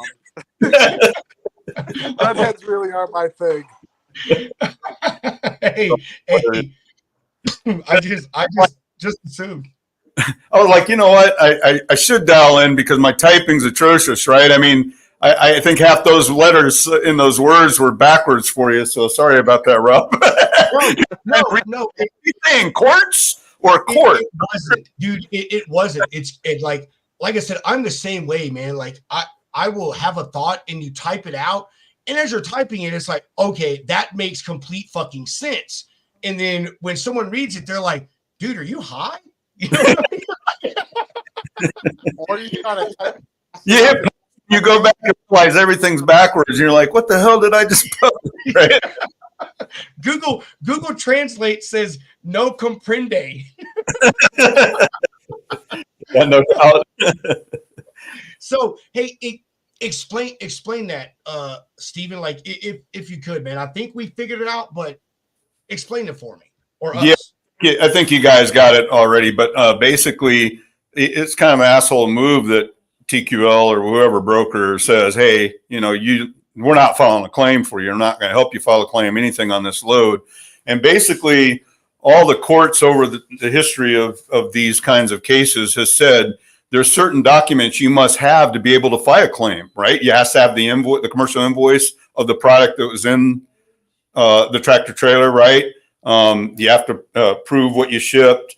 And to have a claim, you have to have a freight bill. And the reasoning behind that, or you have to have a paid freight bill, not just a freight bill. It must be a paid freight bill. And so the court, the last case that they kind of had, the reasoning behind it basically was, hey, look, do you really, can you prove this person did a service for you? Well, yeah, I have this contract. I have all this. Well, you didn't pay them to do the service. They could have just done this for free and the accident happened and the truck overturned. So you really didn't prove that they performed a service for you. But if you can show me that they paid you, then that's an agreement. They paid you to perform the service. Your truck overturned. Now you have to have this document when you file a claim. So for whoever brokerage it is, if they're the one saying, hey, we're going to file the claim on your behalf as a shipper or whatever, they have to show that they paid that freight bill or they don't have a claim legally. A lot of people will file it anyway. So I think that's what you're getting at. That's what I was trying to explain. But yeah, no, I mean, honestly, I guess that makes sense. And, you know, my foot in my own freaking mouth for trying to talk shit about somebody. But I'll say that this is why I say that, though. You know, I've been doing this 3.5 years as a broker, and I was a transportation manager as well. So I dealt with claims there. But the ironic thing about this is I've never dealt with an insurance agency that has asked for a paid freight bill. They send me a form, say, hey, fill this out. They ask for the manufacturing cost, the product value, you know, and just a few other things. But I have never, not once, had a insurance company say, I need to see that. They'll say what were the freight charges, but I've never had one say, I need to see a signed or a paid freight bill, invoice, whatever. So crazy enough, like apparently most insurance companies don't even know that. I got one right now that like the lady just said, she's like, hey, all I need is this form filled out to come back. And it said, and it asked for everything I just said. Hey, you know, what was the cost to produce the product? What was the value of the product total? What was the value of the product destroyed? You know, a couple of little line items. And I lied. They said they wanted to see the rate con between us and the carrier showing that we did make the agreement with that carrier, which that's every time, you know, and I get that for fraudulent stuff. But yeah, I've never had one ask for a paid freight bill because, man, everyone I know that does it, it's pretty much standardized that, you know, if you get in a claim, like an accident, you know, and a claim is, or anything, if you get in a claim situation, you know, everything is on hold until the claim is processed, because if the claim is denied, you know, the customer still needs to be made whole in some way. And if you can eliminate them at least having to pay a freight bill, then, you know, then that will help you somewhat. So, that's crazy. That's weird, man. That's really good information. I have obviously been operating on a fallacy this entire time. Well, it's not really, because the industry has operated the same way you talk about. And basically the TQLs and the larger brokerages of the world know that they can be assholes. I mean, you can talk shit about them. You know, you might as well, because they do operate that way. But if they want to be an asshole, they could say, well, no, I'm not going to take one step further in filing your claim unless you show me you paid the freight bill. Now, another thing that happened, you know, in that is that even though they ruled that part of the documentation you must provide when you're filing a claim is a paid freight bill, they went further and said, if you do include this paid freight bill, that dollar amount can be included in the claim. So you add up your manufacturing cost, your value, and the freight bill can be part of the claim. But if you know, that was one of the things they did when they said, not only do you have to show that this freight, you know, has been paid and be part of the claim, but once that's done, you're allowed to add that on to the claim. So let's say the load was $3,000, you know, and the value of the items were $20,000. Okay, now your claim is $23,000, but you have to have a paid freight bill to show that you paid that $3,000, right? So, it had both, but I'm still saying some brokers are assholes by saying, hey, I'm not going to help you with your claim, file your claim if you don't pay the invoice, right? Yeah, I agree with that. I mean, I do. I mean, it's, but these larger places do that. And I will say, I told my buddy, I said, bro, pay it. I said, because let me tell you, that company, they're fucking shady. And they've got a team of lawyers that all they do is scrutinize everything, and they get paid to find a way to screw anyone that they think is going against them, because that's what they do. They are a super protective company. And so I told him, I said, dude, just pay it, because if you don't, I said, A, they're not going to file your claim.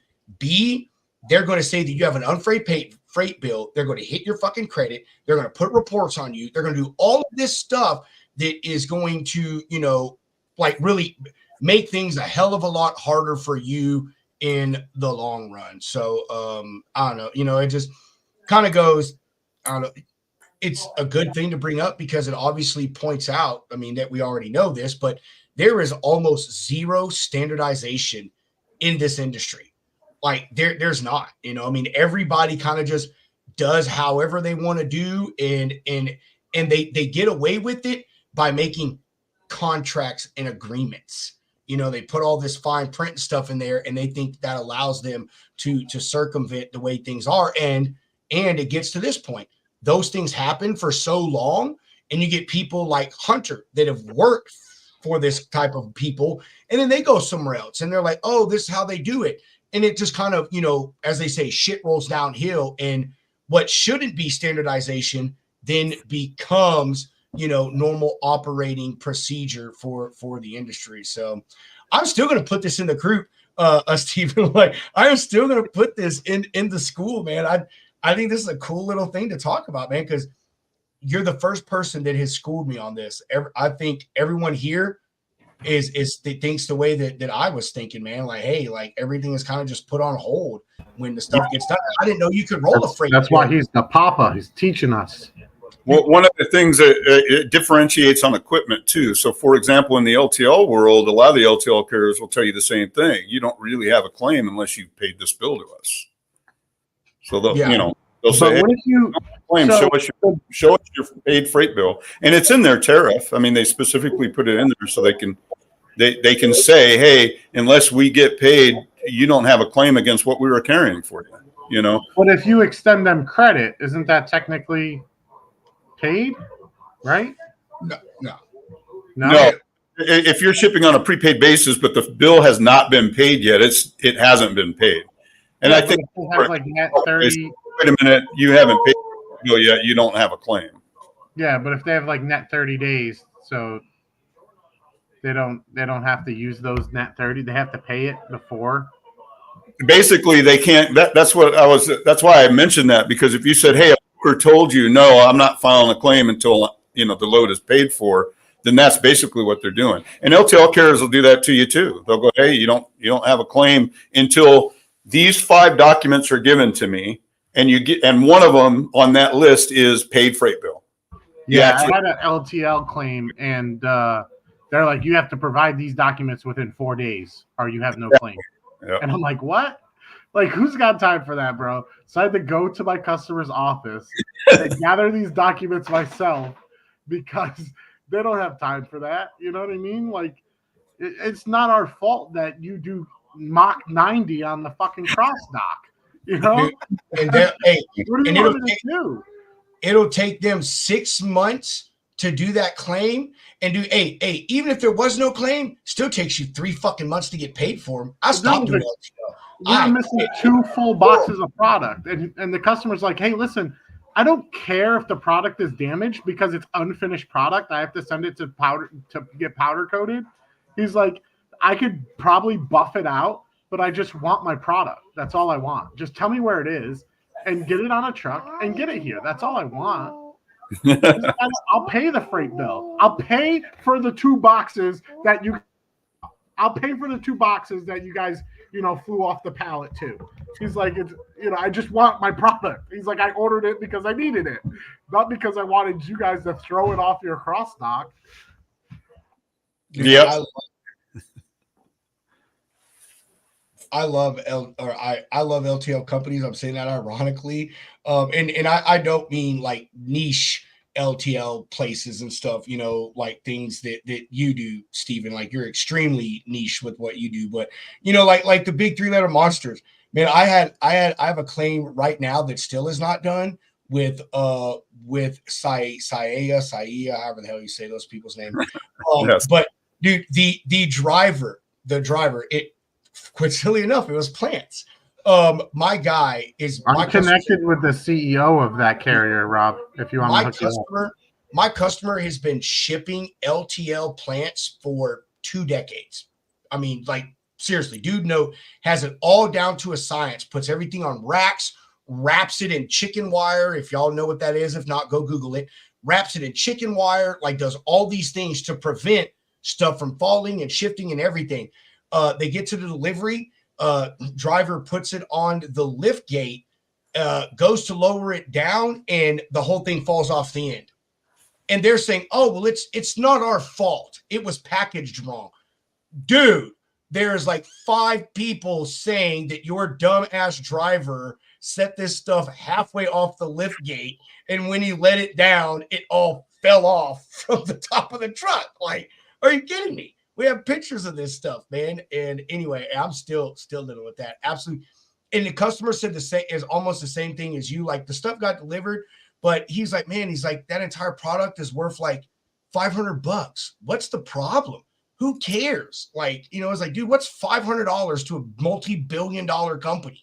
And I was like, yeah, I know, you know, especially seeing as how they'll charge me $500 in variations. You know what I mean? Like it's nothing.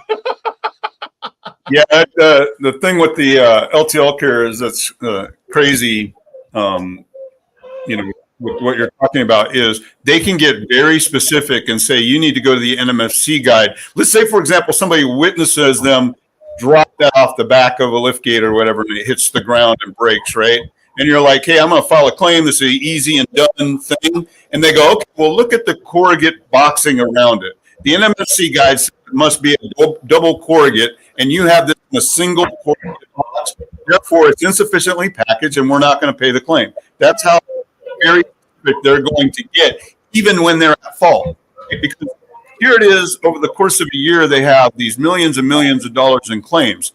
Their idea is to try to minimize that those claims, so next year when they go to do their insurance and their risk guarantee and stuff with their insurance carrier, that they get the best deal they can. So they're gonna try to screw you every $500 they can, basically. Crazy. I just realized I wasn't on mute. My dog is crying at the back door. Sorry. Thank you. I was just about to say that. Hey, man, put your thing on mute. My bad. I don't know. Dude, it's cool, man. No one thinks of it, man. I mean, hell, I leave myself on mute and say a fucking paragraph before I realize I'm not talking, actually. So yeah, I don't know. I have made my decision. I am never doing LTL freight again. You can kick me in the teeth with this, anyone you want. I don't give a shit if you tell me you ship 50,000 LTL loads a year. Send it over, bud. Send it over. I'll take all that LTL. Every single dude. I have not done one LTL load that just hasn't been a disaster. I mean, I send you everything you need to know. I tell you exactly what the fuck it is. I give you the exact class of it. How is it that by the time you pick it up and we drop it off, that plants have all of a sudden turned into nuclear fucking waste? You know what I mean? I don't get it. I mean, I literally had one, dude. This one, I lost my shit on this lady. My customer, they own, or the place was one of these places some of my friends live to. The people own a massive amount of acreage. They started, and their office is a house. It's a business. It's a business address. There's a sign out front. It is an office. It just so happened that when they first started their business, it was on their own property. They had a house. They had like 50 acres, and they just bought acreage and grew it. And they moved out of the house like 15 years ago. It is obvious residential delivery. No, motherfucker, it wasn't. You can go and look on Google, and that address is clearly a business. Just because it looks like a house doesn't mean that it's a house. You didn't go to any residential place. This is out in the middle of nowhere. Like, dude, don't give me that crap. I lot. She sent me pictures. This is clearly a house, sir. Lady, you're clearly a moron. Like, seriously. And she had the audacity. She said, sir, it's only $250. All right, cool. I'll give you the number of my customer. You fucking call him and tell him that. It's only $250, sir. We're already charging you $1,500. What's another $250? Like, it's like, I don't deal with them, dude. I am so done with LTL companies, bro. Like, if you're not putting it on a Sprinter van or a box truck, I don't want it. Or don't want it. Send them over. Send them over. I will. I'm with you, Ryan, dude. I'm with you, man. I love LTL. I'll do 200 LTL loads in a day at $50 each. You got time. You got time. Oh no, I guess, bro. If it's cool, it's not worth it to me. I don't gotta look at macro point or nothing. I know that thing got picked up. It's not worth it to me. I get it. You don't have to look at it, but bro, it takes me 2 months to get these things paid out and me get my commission for it. Because just because I'm done with the load, that doesn't mean anything. I still have to send the bill to them. They've got to approve it, tell me any variations, and it takes forever. And I put in a $300 margin and end up making $50. And my team still has to call and do updates with these people because they don't send you anything. They have to do all of this. We still have all this stuff to do. I'm sorry, it's just not worth it for me. $50. I got better things to do with my time. I mean, my team's got better things to do with their time. It's just not worth it to me. But hey, to each his own. LTL is a niche. It really about is. The volume, bro. The volume. That's not just volume. I mean, most of our LTL stuff is predicated on the crating and packing stuff, right? So we only want customers who's going to pay us a lot more money to protect these things, because I've been on LTL docks. I literally was on one where I saw a forklift driver. They won't get off their forklift. I mean, they won't get off the forklift, right? They're just there to pick things and take it off the truck, put it on the dock, put it on another truck. So I saw a stack of TVs, 70-inch televisions with no pallet underneath it. And the guy, full speed, forks right underneath them to try to pick them up. The box 90, right? And what do you think happened? They all fell and break, and the supervisor just shrugged and walked away. And I'm just like, are you kidding me? He just crushed those 70-inch televisions because they didn't have a pallet underneath them, and he tried to pick them up with the forklift because he didn't want to get off of them. So what I sell my customers on is, hey, listen, we know how these people treat your freight. You let us pack it, we'll send it LTL to get there fine. And so most of my customers are people who are dealt, exactly like Rob's stuff. Man, every single shipment was a claim. Every single thing was a problem. Something got damaged. And these people become my customers because they're like, hey, I'll pay the extra for the shipping, the packaging, as long as it gets there safely and my customers aren't pissed off, right? So that's mainly our little niche in that LTL world, I am. You're in Arizona, though, right, Steve? Yeah. Arizona, California. I've got one up in Seattle. Oh, okay. Are you franchising that? What's that? You're gonna franchise that out? No, I don't like the franchise model on anything. I don't even like the agent model. Like most of the people I recommend now who want to start a brokerage, I tell them to go in an agency because they need to. But back in 2012, when I started, all my tariffs are direct. I'm not an agent for anybody on any level. I do everything myself directly, right? So I'm not really for the franchise model or anything. Now I have different businesses where I have different partners, but they're not a franchise. They're my business partner. And we build the business that way. Like my Seattle office, it's called Gateway Crate and Freight SeaTac. And my partner is up there. Actually, he's down here in Seattle, down here in Arizona this week. He'll be in tomorrow. But basically, when he's up in Seattle, we're just partners, and he manages that and he gets it all done. And I'd rather be a partner with him rather than a franchisee or franchisor, right? That's just the way I look at it. I've always looked at it that way. So it's kind of a link that you can drop for us to become partners with you. I can. Are you in the school already or not? Yeah, hey, Rob, you in school? Yeah, I'm in it. Oh, you are? I told you I can't type anything about school. Yeah. I'll talk to all these people. That's right. If it wasn't for spell check, you would think I'd have a kindergarten education. I just hate writing. Like I'm so bad at it. I'll talk all day long though. I'll say, Steve, one of like dictation softwares. Hey, if you have the extension on Google, it does, it works. Like I'll tell you, even though I am a wonderful speller, dude, I type so fast that like I go back and I look for like all the red underlined stuff. It's like I'm like, oh like no, like I don't type stuff like so stupidly. But you know, Steve, what I actually, when I talk to anyone that wants to do LTL freight or talks about I like LTL, whatever, I honestly push like your style model, man. I tell them, hey, you want to do LTL? That's fantastic. Yeah, you're going to save money. But you know, you have no control over it. I have no control over it. You don't know where it's at. I don't know where it's at. You don't know for some moron on a dock with a forklift that just got their license yesterday that's shoving their forks underneath your $5,000, you know, 100-inch television. You know, hey, if that's what you want, that's fine. But when something happens, don't blame me. Personally, what I recommend is that you do some type of expedited deal, man. Put your stuff in a Sprinter van. Let me parcel this out on a box truck. You know what I mean? Like, let me do something where I'm in control. We know exactly who has it. We can get it anytime we want, you know, like all of this stuff. And I mean, obviously, most of the time it comes down to, hey, price is king. And it's like, hey, I get that. But, you know, and I get a lot of people saying, man, matter of fact, this one plant customer, he told me, he's like, you know, I hit him all these variations. He's like, yeah, I'm used to it. Dude, add up all these variations that you spend over the course of a year, buddy. I bet you could save a lot more by just adding another $200 or $300 onto a load and letting it be parceled out or putting it on a Sprinter van or something, man. You know, someone who's actually going to take care of your stuff.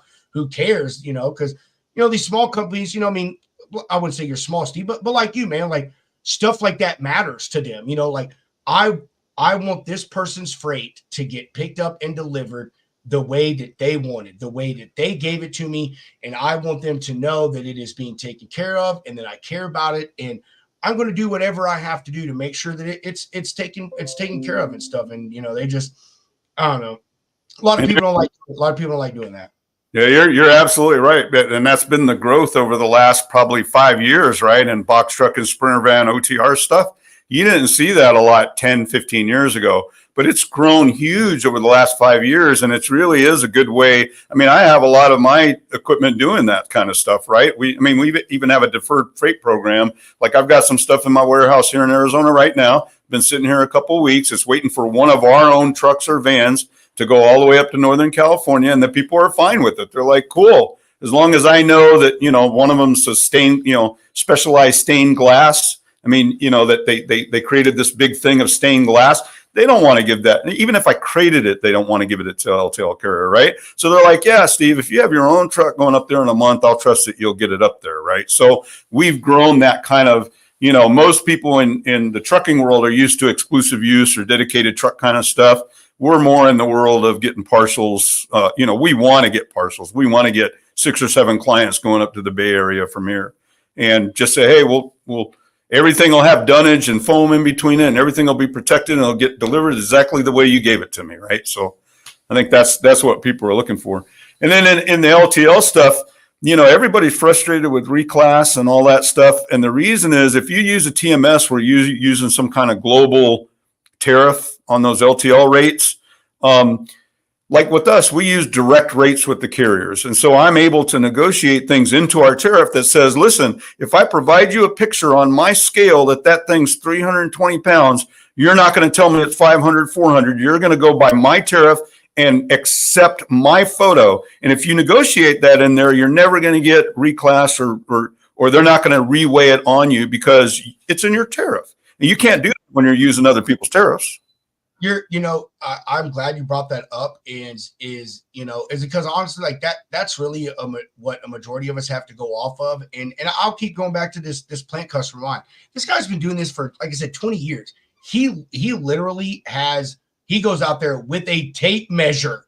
I mean, when he sends me dimensions, it's Rob, this shit is 70 inches and 70 and 5/8 inches. Dude, like I mean, he has a scale, he weighs everything, does everything. But again, it's because he's done it so long, he knows exactly what they do, still get screwed. Every time I do it, I put plants. They automatically do it. I think it's a class 70. Every time that load gets delivered, it automatically turns to a class 150.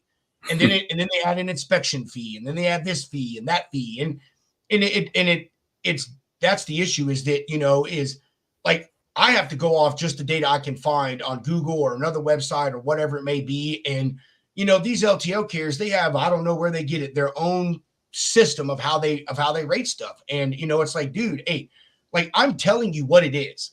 I literally put in here live plans. Why is it my problem? Because your dumbass AI didn't understand this and misclassed it. Like, I don't get why that is my issue. And it does give you a chance to like enter your own class, but again, you know, the data sometimes just isn't there. You know, I mean, how do you classify a live tree versus, you know, a plastic plant? You know what I mean? Like, there's so many different variables. It's hard to get a hard number. In my opinion, man. You know, but again, I'm not an LTL guy, really. It's just something I try to do to help customers if they want it. But I've since learned my lesson. I have never, ever doing LTL with a big carrier ever again. never. So most of my LTL is inbound to my customer. So they're who they're buying it from, they have very strict terms with them that they need to provide all those dimensions and weights and photos of the product, because, you know, it's all customer routed inbound. So they straight up in their purchase order, it says any reclassification could be subject to back charge for the product. So that's how, you know, my customer protects themselves, you know, because you're only going by what weights and measurements that they're sending you. So if you're not sending me correct weights and measurements, because I'm on the receiving end, I can't get a correct freight bill. So if the freight gets reclassed, then I'm coming back to you as the shipper. Which, you know, we had a load that picked up in Vegas and stuck in Pennsylvania right now because that nor'easter that came up. So he's like, "Where's my stuff?" And I'm like, "Oh man, the weather." And he's like, "I don't want to hear it, Ryan." I'm like, "I'm sorry, but I mean, that's what it is." But yeah, I mean, because LTL trucks can't usually run in the snow because they're so light. You know what I mean? Like if you had a heavier truck, like a you know, a full truckload that weighs 40,000 pounds, you can still drive in the snow. Just the ice is not your friend. The ice is the bad part. yeah. Steven don't do it well. I lie. I say that. Steven had pictures the other day, or like a few weeks ago. He was in Alaska, I think is where it was. I believe. Well, I can't say that he doesn't do that stuff. He is all over the freaking place, man. I love like following your stuff, dude. Like seriously, man. You're a unicorn. You're one of those unicorns, Steven, man. Like Steven and I were talking earlier today in DM, man. Or actually, no, in this school thing, you know, about like bosses and leadership and stuff. And, you know, Steven had brought the point that he's like, dude, I still get out there and run freight. I go out there and assemble stuff at customer sites. Like all of my guys know, hey, you're not going to outwork this old man. But and I don't know. I love that, man. I highly respect you, dude, for the stuff that you're doing, man. You are definitely a rarity in this industry when it comes to successful business owners. Most people in your situation, they step away. They're out there chilling by that pool that I know you have, and just enjoying the cocktails, man. Well, the only thing is I'm just getting old, right? So I've been doing it a long time. You guys are young. You guys need to take over and start, you know, running this stuff. And you guys, I mean, like you said earlier, Rob, you have customers where you need to be a one-stop shop. You know, if somebody calls you and you need something, you need to figure out a way to get that done for them, right? And so that's basically what I've had to do I started my business 12 years ago, but you know, the thing about the travel is, fortunately, in 2018, we were given a government contract for the whole United States. And so during that time, I've traveled in every state, basically, even all the territories under that government contract with my guys, right? So I go out there, I'll do the install, I'll do the shipments, I'll do the installs, I'll drive the truck, I do all that kind of stuff. And I think the people who work for me respect that more than if you just sat behind a desk and told them, "Oh, well, you got to go do all this work," right? So I kind of like that part of it. But but that's why I get it. You know, like Alaska and Hawaii, I was just there, and you know, under the government contract, I went and did deliveries in places, you know, most people don't go. I've been to Saipan and Guam and American Samoa and Pago Pago, and you know, you have a Twit card for that? I had to go last week and get my renewal. The 5 years had ended up. I had to go down to the freaking.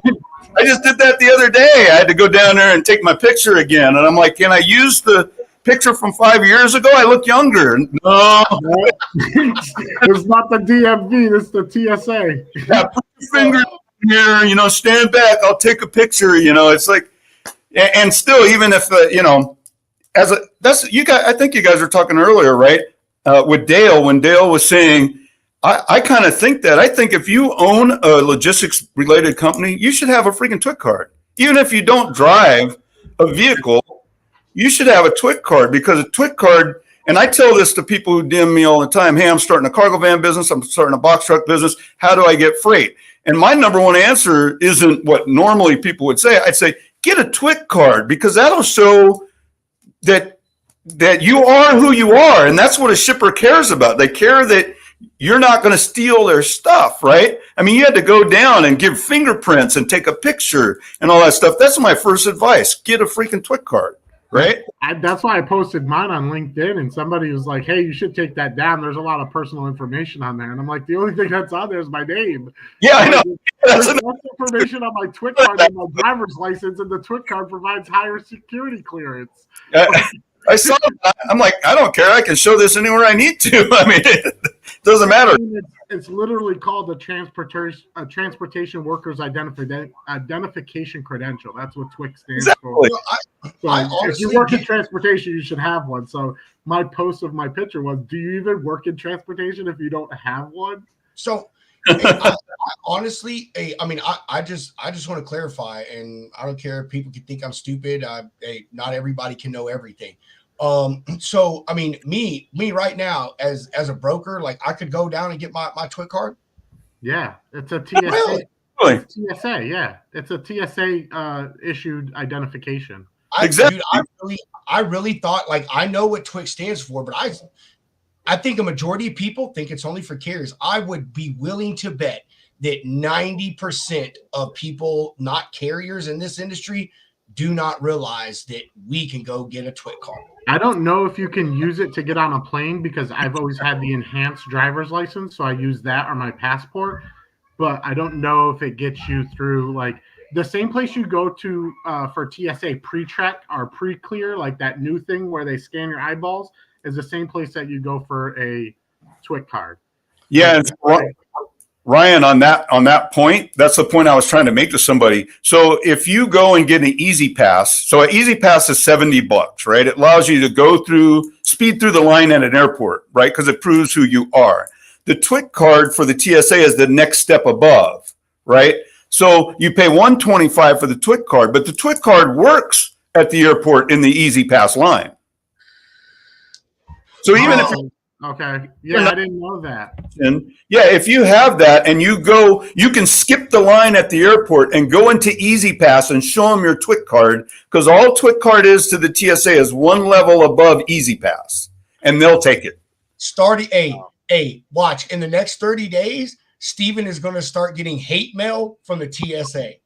I'm like, why the fuck did you tell people this? I thought you had only 125 when I got my for 5 years. When I get my TWIC card, I had to do my hazmat thing too, which is all the fingerprints as well. And it was like $600 to get the TWIC card, the hazmat, and all that all at once. Yep. So there's levels, and the hazmat is the next level above the TWIC card. So you got those other certifications above, but every level below, you can use that card for it. I mean, Easy Pass is the lowest level, but each of those costs more money, right? So you paid the entire $600. That's what you should do. I mean, just normal people could do that, because now you have, you went through a government program to show you are who you are. And I think that just makes you more legit, right? We're going to see Ryan in the next however long on the news at an airport. He's going to go there and slap down his TWIC card, his hazmat certification, his CDL. It's like, what's the problem? I'm certified. I'm driving this plane. BSB said I can drive it. I want to see that pilot's TWIC card. And so the agent is going to go, Ryan, it doesn't have my boo as your middle name, so right. This isn't you. Oh, fucking Jesus Lord, man. Oh, Hunter, what is the time mark on that? 2 hours and 29 minutes. Oh, that is good shit. We're about to drop like so many ridiculous reels once Hunter and I get our shit together and start editing now. Let's go. we have so we keep saying we're going to do it, and then I don't know, it never gets done. I blame Hunter for that though. Hunter's my scapegoat. Hey Hunter, can you be my scapegoat? I need one. Yeah, absolutely, man. All right. I charge a flat rate of free. So,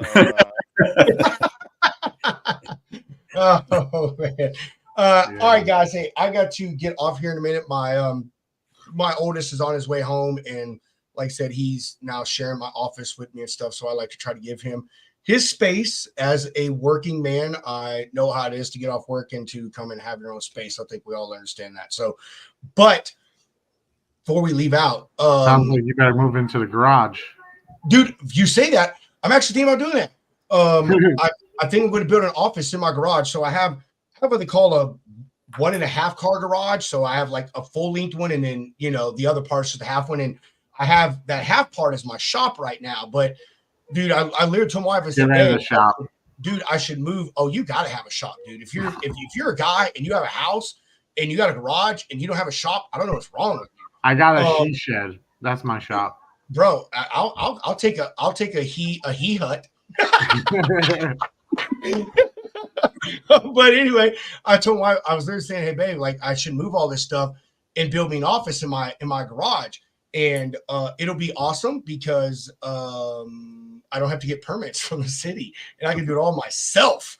But yeah, I'm actually thinking about doing that so I can have my own space, and also because I have like 3 neon signs sitting under my desk here that I can't hang up and behind me because you can't tell what they say. So I need a closer wall. So yeah, but you don't have a neon logistics lounge sign like the one above Hunter's head, do you? No, I don't. Hunter doesn't. No, I don't. Oh, because that would be legit. So I got this super player one. Nice. Live. That's so that was going to be cool. And then, of course, how us Texans are. We got to let everybody know where we're from. And then I got a couple others, man. So I don't know. But anyway. Steven, you were the last one on the show, brother. Do you have any exiting comments for our guests? For our audience. I just joined you because I can't type. So you were trying to read what I typed, and I was like, "Oh, geez, I gotta talk, not type." So and it's hard actually if you're on the screen talking, and if I wanted to do some kind of like Chat GPT or something, it'd still mess up my words. Right? Have you been on a full show, Steve? No, I haven't. We're gonna get a full show, bro. Dude, I know we are. Hey, so Steven is one of those. He's one of those people like Jeff Dickinson that like. I know Steve's cool. I know Jeff's cool, but like you see what they got going on, and you're like, I don't know if this person is really super approachable. You know what I mean? Like they're very, very busy, but I have since learned that Steven is like that. Very approachable guy, super chill. And we're gonna have Steven on a show. We got to make it happen. I got his cell phone number. I'll send it over to you so you can call him.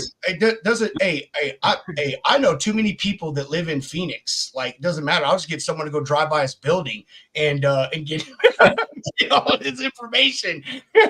But yeah, we need to have you on, Steven. Like seriously, man, so people can learn about you and the stuff that you do, man. Like just a little bit you said on here, you're in a super, super niche thing. And I love the things that you post, like that VW bus the other day, man. And just all the craziness that you ship and the things you do, man. So we definitely got to have you on, man, as a highlight guest for sure. Yeah. Anytime you want to, just let me know. Yeah. I met, I went to lunch with Jeff when I was up in New York. So I did an install near his house, and I called him up, and he met me at That's where I'm at. You didn't hit me up. Him and I, we're only going to meet for an hour or so. Only had about an hour. We stayed there for about 2.5 hours or whatever. Man, that guy knows so much. It's weird, Rob, when I was telling you, when I was director of distribution at Rockford Fosgate, or car audio company, he worked at Onkyo. So we were both electronics game as a shipper back then. You know what I mean? So it's kind of cool to talk to somebody like that who goes, yeah, years ago I was at CES, Consumer Electronics Show. Yeah, me too. Did you remember this Suburban, that we had? It's kind of cool to see people like that, And I was so glad you brought that up, dude.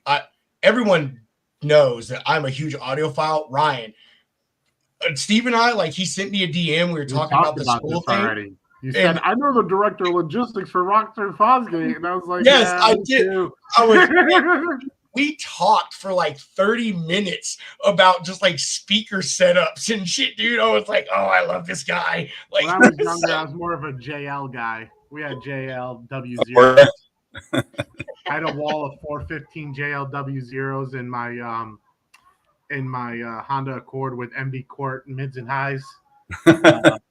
So yeah, I had a MD Court 6x9 right here, right back behind my ear. I built the wall. It was a 4-door Accord, but I leaned my seat back because we had to be cool and lean our seat back as much as we could. And I pulled the back seats out and I put the wall right up against the headset. So it was literally in my ear, you know what I mean? And I'm surprised that I can still hear, because when I went for my DOT physical, they're like, your hearing is amazing. And I was like, oh, don't tell my wife that. My hearing is horrible. That's the worst thing. I have horrible hearing. So it is what it is. But I enjoyed the years I bumped, though. Mine is too, and it's a combination of audio and not following military regulations when they tell you that you need to have ear protection in. I did the same thing, man. I did the same thing. I was supposed to have ear protection when I was a loadmaster. The engines would be roaring, and I'd be like, But see, back then, I was in the 80s, so I'm a little older. But anyway, in the 80s, it wasn't required. It was only recommended, right? So you could say, I'm okay, and keep going without the ear protection. And then later on, when you get old like me, you're like, God, man, I can't hear anything. I'm that way too, but dude, when you're sitting there rocking a Ma Deuce or a Mark 19, which is an automatic grenade launch, dude, you want to have unfettered hearing. Seriously, dude, yes, I think that's why there's so many lawsuits out there, or class action suits for tinnitus for military families. I can tell you right now while it's ringing in your ears, buddy. Ryan, you have any exiting comments before we get off the show? Oh no. I'll tell you what, man.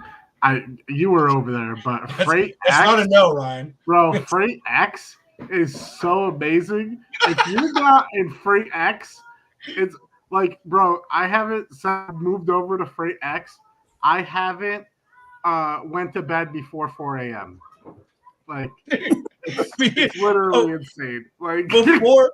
Before we go, so Hunter, you and I told this man about Freight X that same night. You know me, man. When I end my night, dude, I go outside and hang out, and I get on Twitter, and I look up those rooms and stuff, that Darting Uphill and Spud and all them are being or whatever. Bro, I get into one and I see this clown in there. Dude, listen, let me tell you what Ryan's hold on. Let me tell you what Ryan's favorite phrase is. Would you just listen to me? Would you just listen to me? Just listen to me. Oh, you're going at it right away with him? this dude was going back and forth, and Ryan, you could tell Ryan was like, could just listen to me, and like behind that, he was like, dude, if you would just shut the fuck up, I would tell you exactly what I'm trying to say. But Ryan had these carriers losing their shit. Bro, they think they're over there reinventing the wheel. I don't know what's going on with them, but they're like trying to make another Landstar. And I'm like, dude, we already have this. And he's like, oh, I'm gonna get all the shipping customers because I'm gonna provide transparency to all of them and show them I only got a 10% margin and I'm gonna pay all the trucks 90%. And I'm like, dude, go talk to John Rogers customers, okay? Go get them because they would love a 10% margin because they're paying like 80, okay? But only thing, if we could, I have that in the calendar in the school on the 22nd for everybody to post the Freight School logo like at the same time. Like if we have 50 people and all of us just do a post with the Freight School logo, I think it'll get, some people on board with that platform, Hey, before we go, Steven, drop a plug for the school, man. Like, dude, this is your baby. Drop a plug. We got, I don't know, damn near 20 people watching right now across all the platforms. Drop a plug, man. Yeah. www.school.com/freight group. Pretty easy. School is because Steven can't spell. School is SKOOL. That's old school, man. Hey, No double brokers wanted, though. For all the double brokers watching. Hey, Steven, if you would, just drop a quick little 30-second thing on it. Like, what is it, man? What can people expect from this? So what I wanted to do is because I'm in a lot of groups like you guys too. So in Facebook, Reddit, all those little subgroups kind of things where there's a lot of newbies on there. I really wanted to get a good group of people who knew a lot, like Jeff Dickinson and Bill Robinson, people like that. People like you guys, we get a group, start a conversation, build it up, kind of like LinkedIn. You can comment, you can like, you can say whatever, build up the community. And then some of us are going to share our experiences. I don't want to really be a school like you get a certificate or there's a professor or whatever. It's all of us have experiences that we can share that can help somebody else. And so later on, after this community is built, there'll be classrooms that you can attend. And basically it will be a charge to be in that classroom, right? So let's say Jeff Dickinson says, hey, I've done this for 15 years and I know all about it. I've got 5 great stories to share. He writes out an entire classroom, right? He puts in a classroom and says, hey, $9.99 to, $9.99 to freaking come into my classroom, learn about this particular subject, because you wouldn't believe how many people DM me and go, hey, I'm in the brokerage, but I'm interested in doing the carrier side, or carriers that DM me and go, hey, I'd like to get on the brokerage side. What kind of information you would provide? And the thing is for years I've been free with my information. I own a carrier, I own a brokerage, I have warehouses. I've been free and just tell people that stuff rather than writing it all down and allowing somebody to access it. And I don't want to be like some of these people, it costs you $1,000 to freaking go to freight broker school, whatever it is. You know what I mean? I just wanted to say, hey, we've got a group of great people with great experiences who can share those experiences with you. If you really want to know the nuts and bolts of this, join our group. If you're interested in a class, take a class. If you're not, just enjoy the group, right? Hell yeah. So I love it. Just to expand on that, just real quick, Rob or Ryan, Hunter, if you guys create a class, the way the model works is if the people pay $9.99 a month, because I pay for the platform every month, right? I'm going to pay to get advertisement. I'm going to spend my time in these rooms getting newbies in there who will want to take some kind of class on how to start a cargo van business, right? Those kinds of people will end up paying that. And then whoever made the class will get half the money. And then, of course, we get the other half to keep the ball rolling and so that's the way it's monetized. I mean, it's not, it's not a get rich scheme. It's nothing like that. It's just like, hey, this is the value you can add. If you think it's valuable, pay for it. If you create content, you want to make a little extra side money for it, boom, this is an avenue to do it. But really, it can't monetize, I think, until we have a lot of people interested in the people who are in there. That's just my philosophy. No, I agree, man. I like it, man. I mean, I've been in there. You see every day, dude. And even though it's just like us, like starter people in there, dude. Like even I already love it. It is like a subreddit in a way, you know. Like we're all just, dude. We're all just sitting in there talking and yipper yapping and like commenting on stuff. And I mean, I've learned things, man. You know, I mean, although almost everyone in there I know, it's like, dude, like some of these conversations you never get into, you know what I mean? You never think about certain things. And so I like it, man. I think it is a wonderful idea. And I'll obviously be posting it up, you know, per your request in the room. And, you know, I'm just not on LinkedIn. I've got a bunch of groups that I'm a part of on Facebook, man, probably averaging around close to 75,000 people that, you know, once we get this thing up and roll, man, I'm gonna blast it out and stuff, man, and try to drive some traffic to it. Cause a lot of folks over there they're the carriers and they're new brokers, you know, and what we said earlier in the show, social media has ruined this industry, and people really need a place to go that it's not some person that can't do, so they teach and they charge $300 for information. You know, it's people like you, Steven, and Hunter and Ryan and I and Jeff and all these folks, Freddie, that, dude, we're in there. We're in the trenches to quote wedding crashers. I'm in the trenches taking grenades. You know what I mean? So you're absolutely right, man. I think, you know, people will get value out of it. I mean, I want to keep the bullshit out. I want to keep the people who misinform people out. If people do stuff like that, and it's not like we can't correct each other or say, hey, you may have had that experience, but I've had this experience, right? I mean, that's the whole thing about school, is we all just communicate and go, hey, these are experiences I had in doing this. And I think people can learn from it, and it'll better their business or what they do in logistics if they know this information, right? So that's basically. And you know, so Hunter, here were the lounge lizards. We're gonna have to get Steve to come up with a name for the school, maybe like the school squad or the school squadron. I'm signing up you right in now, the Air man. Force? 100. I'm signing up right now. I've been Dude, looking at this. It's fun. It's cool. fun, dude. It is so cool, man. Like like I said, it's just all the people Steve is invited right now. But dude, it's got Jeff, it's got Freddie in there, it's got Bill in there, Ryan's in there. It's got, dude, all of the people that we in the school the school is lit. Isn't it? It's just the school's lit, bro. It's like a tapered down version of LinkedIn. All the cool like kids what are I'm seeing. Yes, dude, it's so cool. Hunter, bro, this is it's like the Harvard of freight. AOOL. I love that, the Harvard of freight. Like, dude, if you want to get a degree from Harvard in freight and logistics, you go to the SKOOL/FreightClub. That's where you get your doctorate from. Steve, hey, you all these people you picked the right group, because we're all just like nutty, crazy, and connective people.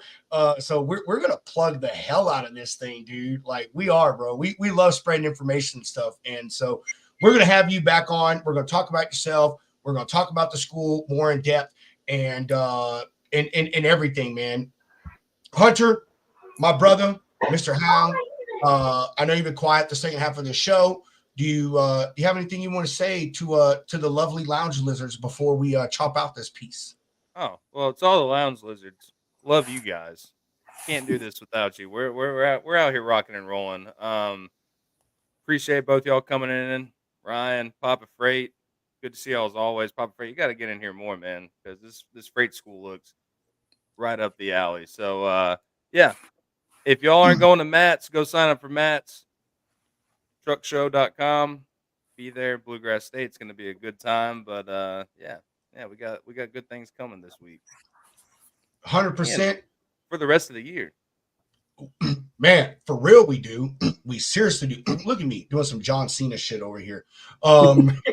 Anyway, to roll off what Hunter said, yes, we've already told everybody we got our media passes to MATS, which is the Mid-America Truck Show, March 21st, 22nd, 23rd in the beautiful city of Louisville, Kentucky. Y'all can say it however you want. Screw you, I'm a Southerner. It's Louisville to me. I say that because I've had people correct me. It's Louisville. Say whatever you want, bro. It's Louisville.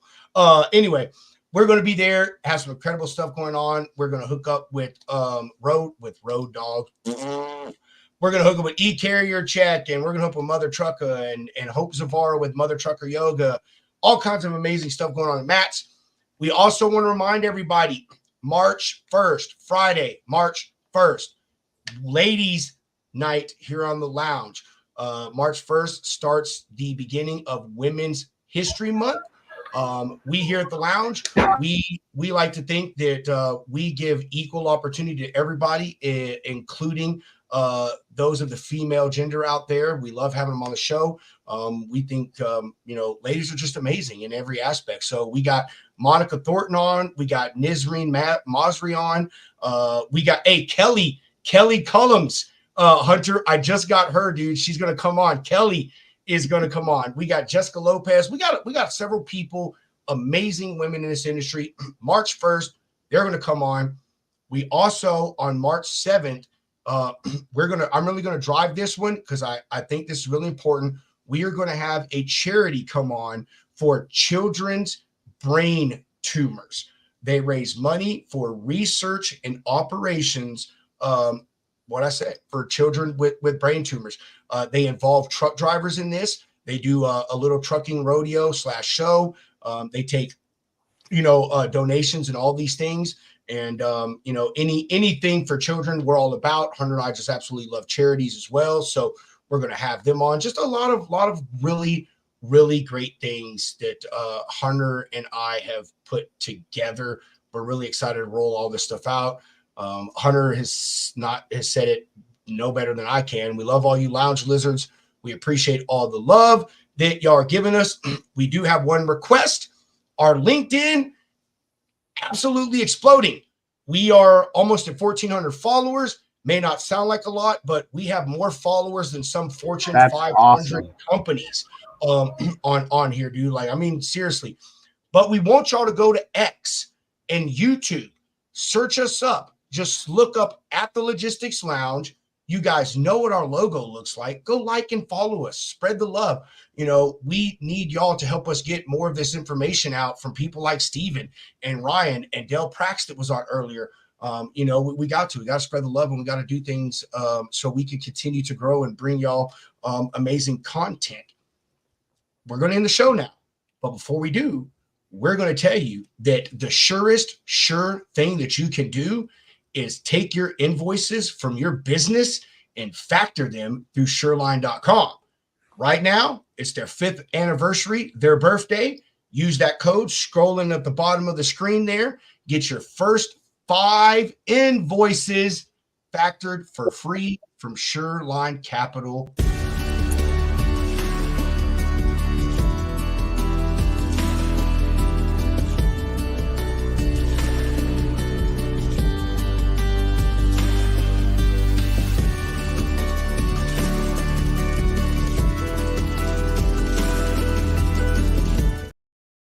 I so want to say, bro, I was so about to say SureLineCapital.com. And then I just completely glitched out, bro. All right. We appreciate everybody. Steven, thank you so much. Steven, and we tell everybody comes on the show, brother, you're now officially a lounge lizard. Anytime you see us on, man, you want to come on, just let us know. We'll drop you a link, brother. Ryan, you're never, always welcome here. You just yeah, I'll put you over in the spaces, bro. You better come over in the spaces. I'm about to invite you. I know. And Ryan, if you want, Hunter and I are going to stay on after we stop live and shit. Just chill. We always do like a little post-show chill. Steven, if you want to hang out, you're more than welcome. Yeah, I gotta really scratch my butt. So can you just end the show so I can scratch my butt? No, we're staying live. My wife's staring at me going, are we going to Valentine's dinner or not? My wife is in New Jersey with Jack. Man, hey, you better take it out. You better take her out, man, before we're reading about you in the newspaper as a missing person. All right, guys. Have a good night. Thank you. How you doing, Steven? All right. Later, Steven. All right, With that, thanks. as I always like to say, Chuck the deuces, Mr. Howe. Roll that beautiful bean footage. Ryan, scratch your butt first.